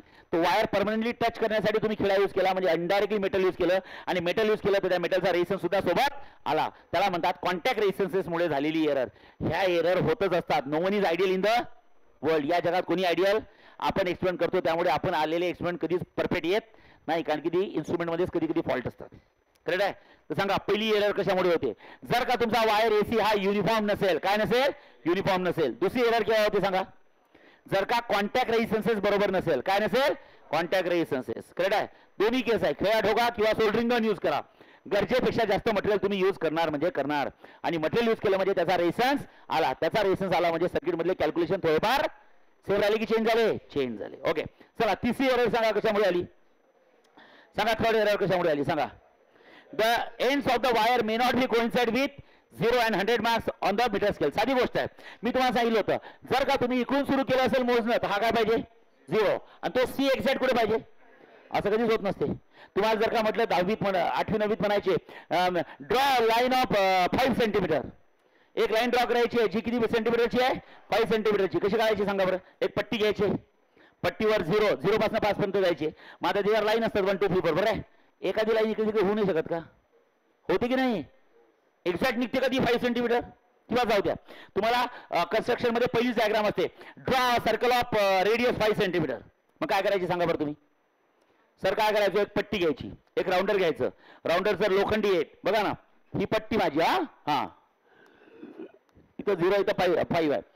इथं लोखंडी टोक ठेवायचं आणि इथं पेन्सिलचं टोक ठेवायचं. हो म्हणा, हो म्हणा. ते ठेवताना एक्झॅक्ट ठेवल्या जातं का रे प्रत्येक वेळेस? त्यात बघा किती जवळजवळ लाईन असतात. एखादी मायक्रोची लाईन कमी जास्त होऊ शकते. करेक्ट आहे. मायक्रोची लाईन कमी झाल्यामुळे ओके तुम्ही जेव्हा तो सर्कल काढता तो सर्कल एक्झॅक्ट येतो की कमी जास्त येतो? कमी जास्त रेडियसचा येतो. तसंच असतं हे जेव्हा 0 to 100 म्हणता तेव्हा ए पॉईंट हा कम्प्लिटली 0वर असला पाहिजे, सी पॉईंट हा कम्प्लिटली 100वर असला पाहिजे. पण असा परफेक्ट कधीच होत नाही. थोडंफार एखादी लाईन पुढे मागे जाते आणि त्या लाईनमुळे थोडीफार तरी काय होते सांगा? एरर होते. These are possibilities or all errors. ह्या एरर होण्याच्या काय सांगा? पॉसिबिलिटीज आहेत, लक्षात ठेवा. पण तुम्हाला माहिती आहे का okay precaution is always better than cure. Correct आहे. मग आता तुम्हाला जर का माहिती आहे काही चुका होणारच आहे तर मग तुम्ही एक्सपेरिमेंट सुरू करण्याच्या आधी काय काय प्रिकॉशन्स घेतले पाहिजे बघा खाली दिलाय तुम्हाला. What are precautions that you have to take before starting the experiment. चला वाचा काय काय दिलाय. कम ऑन प्रिकॉशन्स वाचा. पहिलं प्रिकॉशन काय? All the connecting screws must be tighten well. Experiment सुरू करताना या कॉपर स्ट्रीप वुडन कार्डबोर्डवर फिक्स केलेले आहेत. हे रेसिस्टन्सेस इथं फिक्स केलेले आहेत. हे बघा इथं सगळे फिक्स केले. हे जे सगळे स्क्रू आहे हे सगळे टाईट आहे की नाही चेक करा. यू नो टाईट करणे. करेक्ट आहे. मला हे सांगा हे एकच इन्स्ट्रुमेंट आहे की खूप सारे पार्ट जोडलेले आहेत? हे कॉपर स्ट्रीप वेगळी आहे, ही वेगळी आहे, ही वेगळी आहे, याला हा जोडला, याला हा जोडला, हे जोडलेलेच आहेत ना. तर ते स्क्रूनी जोडलेले असतात. ते बरोबर टाईट आहे की नाही चेक करा. करेक्ट आहे. हे पहिलं प्रिकॉशन्स. ओके बरं सर एवढे प्रिकॉशन्स घेऊन एरर होणार नाही का? होणार. पण एरर जास्त होणार की कमी होणार? We are going to minimise the error. So that's why we are taking the precautions. Are you getting? Yes. Second precaution वाचा. All the screws of the resistance box must be fix well. सगळे screw बरोबर fix आहे की नाही check करा. पुढे वाचा.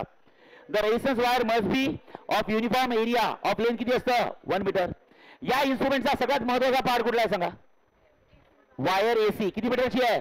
1 metre. ती एक तर 1 मीटरचीच पाहिजे, त्याच्यापेक्षा जास्त नको, त्याच्यापेक्षा कमी नको. दुसरं ती वायर कशी पाहिजे? ओव्हर दोबर की युनिफॉर्म? युनिफॉर्म. नेक्स्ट वाचा काय दिला? 14 point. Connecting leads and ends of the connecting wire should be clean before making the connections.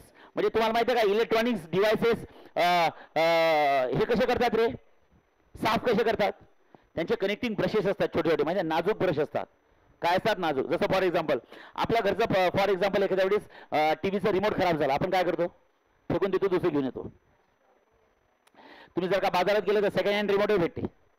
Okay आता आपण काय करतो? फॉर एक्झाम्पल एखाद्या इलेक्ट्रॉनिक्सच्या डिव्हाइसमध्ये गेलो, दावे रिमोटच तयार होत ना. मग तो काय दावे खराब झाले, दुसरं घेऊन जाय 100 रुपयात. तो काय करतो माहिती आहे का? त्यात ते रिमोट नसते खराब होत. त्या रिमोटमध्ये माहिती आहे का यूज करून करून काय होतं ना, त्यात धूळ जाते आतमध्ये. कारण किती वेळ रिमोट ते पडतं, त्यामुळे ते वरचं जे फायबर असतं ते फायबर नाजूक होतं, गॅप्स तयार होतात. त्या गॅप्समुळे मॉइश्चर जातं, धूळ जाते आणि आतमध्ये धूळ बसल्यामुळे सर्किट क्लिअर होत नाही आणि त्यामुळे एखादा बटन प्रेस केल्याने ते ऑपरेट होत नाही. मग तो काय करतो? नवीन घेऊन जातो. आपण पैसे देतो 150, 200, 400, 500 नवीन रिमोट. डबल 2 महिन्यांनी खराब झालं. ठीक आहे. आणि त्याच रिमोटचं तो काय करतो? वरचं फायबर चेंज करतो आणि पहिले काय करतो? ते पूर्ण आतमध्ये क्लीन करतो. क्लीन करतो म्हणजे काय करतो? नाजूक ब्रशेस असतात बाळांनो त्यांना. ते काय आपला झाडू नाही आहे घासायसाठी. एकदम नाजूक ब्रशेस असतात. ते ब्रशेसचा यूज करून ते इलेक्ट्रॉनिक डिव्हाइसेस काय केले जातात? क्लीन. कारण की ते जे कैया वगैरे वायर असतात माहिती आहे ना, वायर सोल्डरिंग गन एकदम नाजूक असतात. ते त्यांना गरजेपेक्षा जास्त ताण पडला तुडून जातील. ते समजलं की नाही? ओके तर ते ब्रशेसचा यूज करून पहिले पूर्ण सर्किट काय करून घ्यायचं? क्लीन.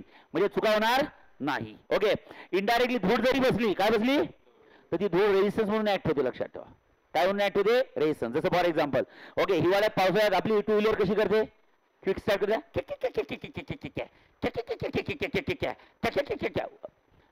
उन्हाळ्यात कशी करते? पहिल्याच क्विक स्टार्ट मध्ये धुमकून वाजवा, कारण टेम्परेचर वाढलं असते. पण हिवाळ्यात कशी करते? तिला गरम करावं लागते पहिले. ओके लक्षात ठेवा. का बरं गरम करावं लागते? कारण तिचं जे हे असतं काय? कार्बोरेटर. काय? कार्बोरेटर. कार्बोरेटर नाही plug, spark plug. Very good. Spark plug वर कार्बन चढला असतो. काय चढला असतो? कार्बन. करेक्ट आहे. तो तुम्ही स्पार्क प्लग काढला आणि त्याच्यावरचा कार्बन जर का एखाद्या कागदानी किंवा तुमच्याजवळ आता रुमाल तर खराब करणार नाही आपण, कापड असेल, कापड जर का घासला तर वरचं ते पूर्ण कार्बन निघून जातो आणि कार्बन निघाला आणि पुन्हा स्पार्क प्लग जोडला तर ते कनेक्शन प्रॉपर होऊन जाते. ओके जे कनेक्शन व्हायला पाहिजे मधात काय चालला असतो? कार्बन. कार्बन म्हणजे ही धूळ वगैरे असते, ॲटमॉस्फिअर वगैरे. ओके इनडायरेक्टली त्यामुळे ते सर्किट पूर्ण कंप्लीट होत नाही, त्यामुळे तो करंट कंटिन्युअसली फ्लो होत नाही, त्यामुळे ती मोटार सुरू होत नाही. स्टार्टिंग मोटार असते गाडीमध्ये, ती सुरू होत नाही, त्यामुळे गाडी लगेच सुरू होत नाही. खरं साधी गोष्ट आहे. तसे इलेक्ट्रॉनिक डिव्हाइस नेहमी नेहमी काय करायला पाहिजे, स्वच्छ. सर एक बकेट पाणी टाकून स्वच्छ करायचं का नाही, टाईल्स नाही धुता आपण. ओके, ब्रशेसचा यूज करून आपण क्लीन करतो. कशाचा, ब्रशेसचा. आणि जर का इनडायरेक्टली धूळ वगैरे बसली तर ते धूळ काय म्हणून ऍक्ट होतात सांगा, रेझिस्टन्सेस. काय, रेझिस्टन्सेस. पुढे काय दिलाय, कमान 5वा पॉईंट, काय प्रिकॉशन्स घ्यायला पाहिजे बोला. जॉकी बद्दल दिलाय, वाचा काय दिलाय. हा, jockey should not be rubbed on the wire, otherwise cross section of the wire will not be remain uniform. So jockey should be tapped on the wire. jockey वायरवर काय केली पाहिजे, टॅप. रब नाही केली पाहिजे. रब म्हणजे घासणे. ती स्लाइड करायची की टॅप करायची. टॅप करणे म्हणजे काय, घासणे की उचलून ठेवणे, उचलून ठेवणे. नलपॉइंट बघायचा असतो ना, त्या वायरवर नलपॉइंट खूप सारे असतात की एकच असतो, एक असतो. मला माहित नाही कुठे आहे, तोच बघायचा आपल्याला. त्यासाठी घासत बसायची नाही. ओके, घासल्याने जॉकी खराब होते. हा, 6 नंबरचा पॉईंट वाचा काय. हा बघा निकम साहेब कसे असतात. हा, ए 6 नंबरचा पॉईंट काय दिला वाचा. हा, the position of the unknown resistance and known resistance in the interchange to element the contact resistance. कधी कधी खूपच जर एरर होत असेल तर ते म्हणतात हे अननोन रेजिस्टन्स आणि नॉन रेजिस्टन्स या दोघांच्या पोझिशन इंटरचेंज करायच्या. पोझिशन काय करायच्या, इंटरचेंज. इकडला तिकडे बसवायचा, तिकडला इकडे बसवायचा. पुन्हा एक्सप्लेन करतो. जसं फॉर एक्झाम्पल एखाद्या वेळेस मोबाईल आपला क्रॉस कनेक्शन लागत असतील किंवा मोबाईलमध्ये नेटवर्क येत नसेल तर आपण काय करतो, फ्लाईट मोडवर घेऊन जातो. फ्लाईट मोडवर घेऊन जातो, पुन्हा रिस्टार्ट करतो. करेक्ट आहे की नाही, ते एकदा स्विच ऑफ करून स्विच ऑन करतो. अरे वगैरे तसंच जर का एवढं सगळं करून जर तुमच्या एरर येतच असतील तर एक शेवटचा ऑप्शन असतो की तुम्ही काय करा, लेफ्ट गॅपमध्ये नेहमी कुठला रेजिस्टन्स असतो, अननोन, आणि राईट गॅपमध्ये कुठला असतो, नोन. त्याच्या पोझिशन काय करायच्या, इंटरचेंज. इकडलं तिकडे आणि तिकडलं इकडे, आणि नंतर पुन्हा एक्सप्लेन करायचा. त्याला रिफ्रेश म्हणतो आपण. काय म्हणतो, रिफ्रेश करणे. ओके, कधी कधी आपलं रिमोट जरी चालत नसेल मोबाईलचं, आपलं सॉरी टीव्हीचं, तर आपण काय करतो सांगा, ते सगळ्यात पहिले सेल काढतो आणि सेल काय करतो सांगा, इंटरचेंज करतो. You know interchange. इकडला इकडे लावतो, तिकडला तिकडे चालतं. पुढचे 4-5 दिवस तर कसे भागून जातात आपले. अरे ओके नाही, तसं असतात. तुम्ही रेजिस्टन्सच्या पोझिशन्स काय करायच्या, चेंज करायच्या. हे सगळे इलेक्ट्रॉनिक डिव्हाइसेस आहेत बाळांनो, लक्षात ठेवा. पुढे वाचा काय दिलं जाते, नेक्स्ट. हा, द पोझिशन ऑफ, वाचा. नाही only at the time of observation the current must be allowed in the circuit, otherwise the resistance of the wire will be increased on heating. आता ज्या क्षणाला आता तुमचं सगळं ओके सेटअप तयार झालाय, तुम्ही सगळे प्रिकॉशन्स घेतले आणि आता तुम्हाला काय करायचं आहे, एक्सप्लेन करायचं आहे. ज्या क्षणाला तुम्हाला एक्सप्लेन करायचं आहे त्या क्षणाला की क्लोज करायची. की क्लोज करायची म्हणजे बटन चालू करायचं आणि सर्किट मधनं काय फ्लो करू द्यायचा, वायर. एक्सप्लेन करायचा, जसा नल पॉईंट भेटला लगेच करंट काय करून टाकायचा, बंद करायचा. असं नाही करायचं की बाळांनो तुमचा एक्सप्लेन झाला, तुम्हाला नल पॉईंट भेटला, चला मी येतो 1 नंबर 2 नंबरला जाऊन. सर्किटमध्ये करंट सुरूच आहे. जर का असं राहिलं, कंटिन्यू सर्किटमध्ये करंट सुरू राहिला तर तुम्हाला माहिती आहे 11वीला आपण शिकलो होतो heating effect of electric current. म्हणजे गरजेपेक्षा जास्त जर करंट गेला तर वायर काय होतो, गरम, आणि वायर गरम झाल्यामुळे हिटिंग इफेक्ट डेव्हलप होतो बाळांनो. तर ॲक्युरेसी वाढेल की कमी होईल, कमी होईल. तर जेव्हा तुम्हाला गरज आहे तेव्हाच तुम्ही काय करायचं, एक्सप्लेन करायचा, करंट पास करायचा. ज्या क्षणाला तुम्हाला नल पॉईंट भेटला लगेच सर्किट काय करायचं, बंद करून टाकायचं. का बरं, कारण तुम्ही जो वायर एसी यूज करता तो वायर कसा आहे, स्ट्रॉंग आहे की थिन वायर आहे, अतिशय नाजूक वायर आहे, तो लवकर तुटू शकतो बाळांनो, लक्षात ठेवा जर का जास्त गरम झाला तर. Okay, next. लास्ट प्रिकॉशन काय करायचं आहे, वाचा. हा, द व्हॅल्यू ऑफ काय, unknown resistance is so selected that the null point is obtain at the centre of wire.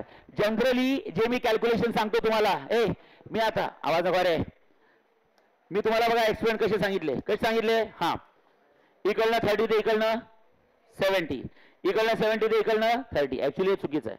Generally तुम्ही हेच ट्राय करा की 100 मध्ये नल पॉईंट कुठे आला पाहिजे, बरोबर 50-50 वर आला पाहिजे. पण असं एक्झॅक्ट येत नाही. 50-50 म्हणजे खूपच एक्झॅक्ट कॅल्क्युलेशन हे तुमच्या कॉलेजमध्ये होणार नाही, तुमच्या टीचरकडनं होणार नाही कॉलेजच्या.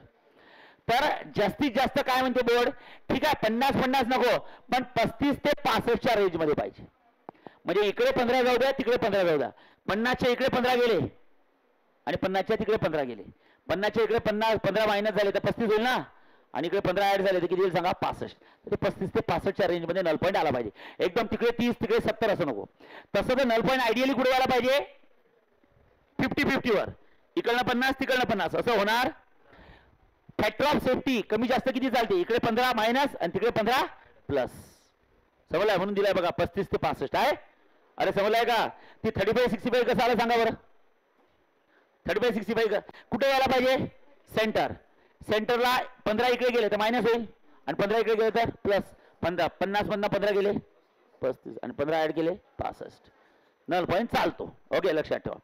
आणि पुढचा काय दिलाय लास्ट बोला. कॉपर स्ट्रीप शुड बी ठीक. या ज्या कॉपर स्ट्रीप यूज केल्या, किती कॉपर स्ट्रीप यूज केल्या आपण? 2 की 3? 3. कुठल्या? C1 C2 आणि C3. ह्या कॉपर स्ट्रीप कशा असल्या पाहिजे? थिन असल्या पाहिजे की थिक? ठीक. जाड कॉपर स्ट्रीप असल्या पाहिजे बाळांनो. What is everyone? येस. हे तुम्हाला सगळं करावं लागेल. चालेल. These are precautions that you have to take before starting the experiment. Okay. आता मला हे सांगा, आपण काय शिकतोय रे? विस्टोन्स ब्रिज की Wheatstone's metre bridge? Wheatstone's metre bridge. Wheatstone's bridge आणि विस्टोन्स मीटर ब्रिजचा प्रिन्सिपल काय? Same. R1 upon R2 is equal to R3 upon R4. R1 म्हणजे काय असतो? R की RAB? RAB upon RBC is equal to RAD upon RCD. Put the value and get the answer. सांगा left gap मध्ये कुठला resistance असतो? Unknown resistance X. Right gap मध्ये कुठला असतो? Known resistance R. Okay. Left गॅपची जी लेंथ असते ती कुठली असते? LKLX. राईट गॅपची जी लेंथ आहे ती कुठली? LKLR. D point normal point आहे की नल पॉईंट आहे? आणि या मेथडला काय म्हणतो सांगा? नॉर्मल पॉईंट मेथड की null point method? Null point method. काय म्हणतो? Null point method. काय म्हणतो?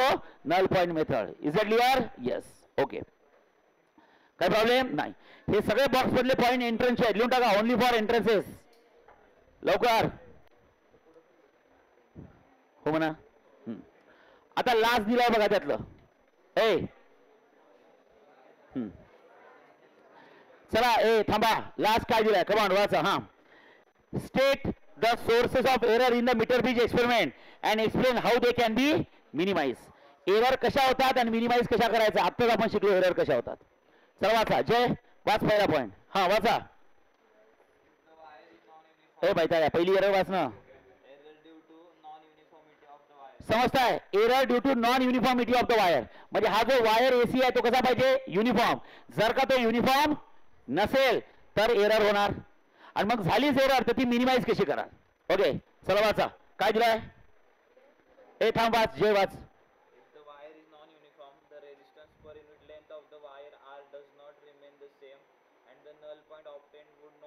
करेक्ट बरोबर. हा हा to eliminate this type of error. जर का वायर युनिफॉर्म नसेल तर झालेली एरर कशी मिनिमाइज करायची? वाच. X and R R interchange. What is X? What is R? सांगा. त्यांच्या पोझिशन सेम राहायचे की इंटरचेंज करायच्या? इंटरचेंज करायच्या. ओके पुढे वाचा. X is calculated. समजलाय? इंटरचेंज करा नंतर पुन्हा एक्सप्लेन करा. जर का वायर काय असेल तर युनिफॉर्म की नॉन युनिफॉर्म? Non uniform. झाला. आता दुसरं. हा वाच. वाच दुसरं. वाच तनिष्का वाच. आता हे समजलं. Error due to contact resistance at A and C.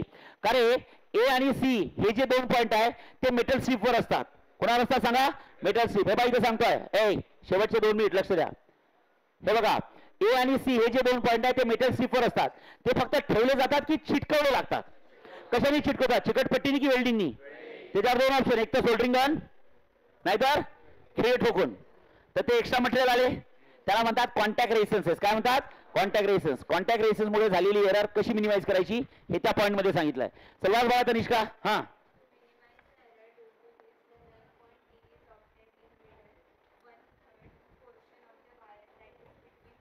हे बघा अजून डिटेल मध्ये सांगितलं.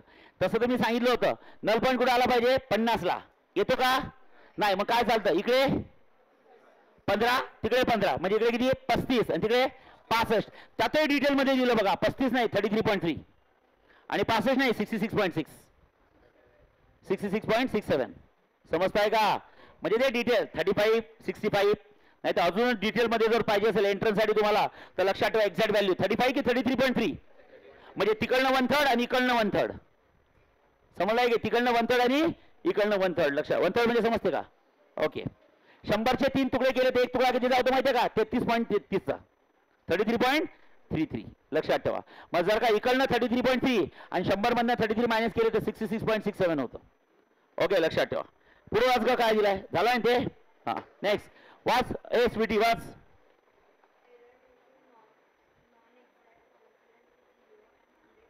हे आपण शिकलो. Error due to non exact coefficient. सांगा ए. सांगा एला एक्झॅक्ट कोण आला पाहिजे? 0 आणि सी ला कोण आला पाहिजे? 100. मग जर का एला एक्झॅक्ट 0 नसेल आणि सी ला एक्झॅक्ट 100 नसेल म्हणजे कोइन्सिडेंट झाले नाही. 0 ला 0 आणि 100 ला 100 आली नाही तर एरर होणार. करेक्ट आहे. मी सांगितलं होतं आपण हे पट्टीमध्ये मेजर करताना एक्झॅक्ट येतं की थोडंफार चेंज होतं.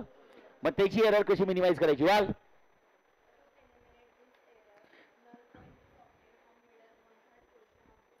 हां, टू एलिमिनेट दिस एरर, ती एरर मिनिमाइज करण्यासाठी नल पॉईंट इज ऑप्टेन. कुठं ऑप्टेन होते सांगा? On the middle 1/3 of the wire. Middle 1/3 म्हणजे मिडल 1/3 म्हणजे थांबा थांबा थांबा. एक वायर किती सेंटीमीटर आहे? 100. 100चे किती तुकडे तयार करा? 3. ते एक तुकडा किती जातो? 33.33 चा. हो म्हणा. मग इथून मेजर करा. इथून 33.33. हो म्हणा. हा पहिला. हो म्हणा. 100 म्हणता 33.33 मायनस करा म्हणजे 66.66. हा शेवटचा. आणि मग मधातला असेल ना, म्हणजे नल पॉईंट कुठे आला पाहिजे सांगा? मिडल 1/3. मिडल 1/3 म्हणजे समजते का? 33.33 टू 66.66च्या मधातच कुठेतरी नल पॉईंट घेऊन घ्यायचा. त्याच्यापेक्षा खाली जाऊ द्यायचा नाही आणि याच्यापेक्षा वर जाऊ द्यायचा नाही. हे बघा किती तुकडे तयार केले वायरचे? 3. 1/3 1/3 1/3. आपल्याला कुठल्या 1/3ला आला पाहिजे?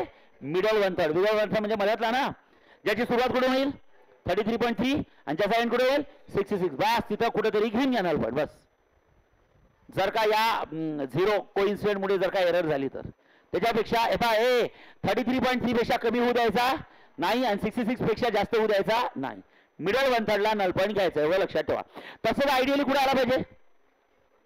कुठे आला पाहिजे? 50. येत नाही. आणि जर येत असेल तर समजून घ्या तुम्हाला एक्सपेरिमेंट समजला नाही. No one is ideal in the world. अरे तुम्ही किती एक्सपेरिमेंट चांगला केला, त्या इन्स्ट्रुमेंटमध्येच फॉल्ट असेल तर काय कराल? आणि तुमच्या कॉलेजमध्ये असे कुठले ब्रँडेड इन्स्ट्रुमेंट आहे? 100 वर्षापासून तेच इन्स्ट्रुमेंट यूज करून राहिले. कॉलेजवाले कुठे परवडते नवीन इन्स्ट्रुमेंट घ्यायला? आणि तिथं कोणाला तुमची अशी ॲक्युरेसीची गरज आहे? हा, इंडस्ट्री लेवलवर तोच मीटर ब्रिज यूज करताना एकदम प्रॉपर असतो. दर 2 वर्षांतर चेंज करतात कारण की जे ॲक्युरेसीची गरज असते. कशाची? ॲक्युरेसी. इथं तुम्हाला कुठल्या ॲक्युरेसीची गरज आहे? ते फिजिक्सचे एक्सपेरिमेंट काय करतात तेच तर तुम्हाला समजत नाही. उगं काहीतरी प्रॅक्टिकल आहे भेंड समजत नाही त्यातलं काय सुरू आहे. त्या केमिस्ट्रीमध्ये तरी समजते टायट्रेशन आहे. एक थेंब टाका हलवा, एक थेंब टाका हलवा, एक थेंब टाका हलवा. केमिस्ट्रीचे एक्सपेरिमेंट कशा समजत काय नाही पण इंटरेस्ट वाटते. ते काही सोल्युशन समजत नाही काय, पण ते याच्या हे टाकलं तर वाफ निघते, अमोनिया निघतो, गॅस निघतो, कलर निघतो, पाण्यासोबत खेळायला भेटते, तेवढंच बरं वाटते. फिजिक्समध्ये काही समजत नाही काय सुरू आहे आयुष्यात. हा, पूर्ण 1.5 तासाच्या एक्सपेरिमेंटमध्ये 1.25 तास टाइमपास, शेवटच्या 15 मिनिटात कॅल्क्युलेशन. बस ते छापून काय तर आम्हाला कॉलेज करायचं आहे कारण की आम्हाला एक्सपेरिमेंट करायचे आहे, प्रॅक्टिकल करायचे आहे. बरोबर आहे ना? हा, लक्ष द्या. आता नेक्स्ट किती कुठला आहे सांगा? बोला. वाच. अदिती तुझी इच्छा दिसत आहे, वाच बघा 4th नंबरचा. सांगायचं ना मग, असं बघायचं कशाला? हा हा, बोल अदिती 4th नंबरचा पॉईंट. हा, error due to sliding of jockey. जर का नेहमी जॉकी तुम्ही घासली तर काय होईल? एरर होणार. ओके, आणि ती एरर कशी मिनिमाइज करायची? बोल. and because of this resistance of the wire changes. Okay, पुढे वाच. To eliminate this error the jockey is tapped on the wire. वायरवर टॅप करायची. स्लाइड करायची की उचलून ठेवायची? उचलून ठेवायची. नेक्स्ट. वाच बघा. नेक्स्ट 5वा पॉइंट.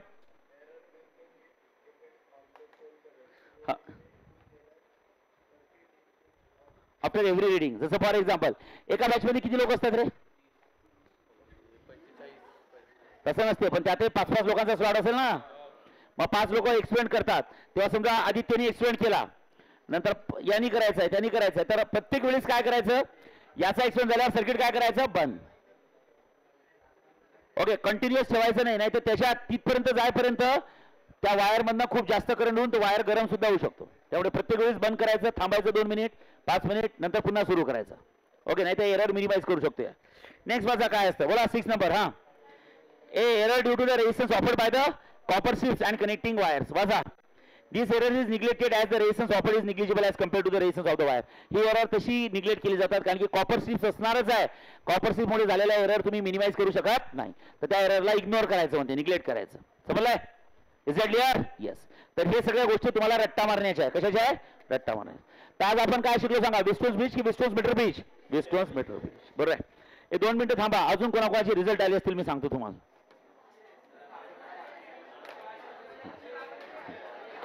ऐका.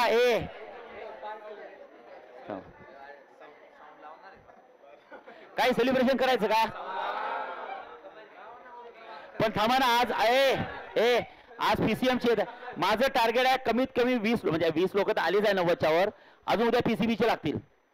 ओके, तर ते सगळे लागू द्यात, मग बघू आपण. कमीत कमी 30च्या वर आपला आकडा गेला पाहिजे. चालेल. गाडी करायची का गाडी एखादी? हा ठीक आहे.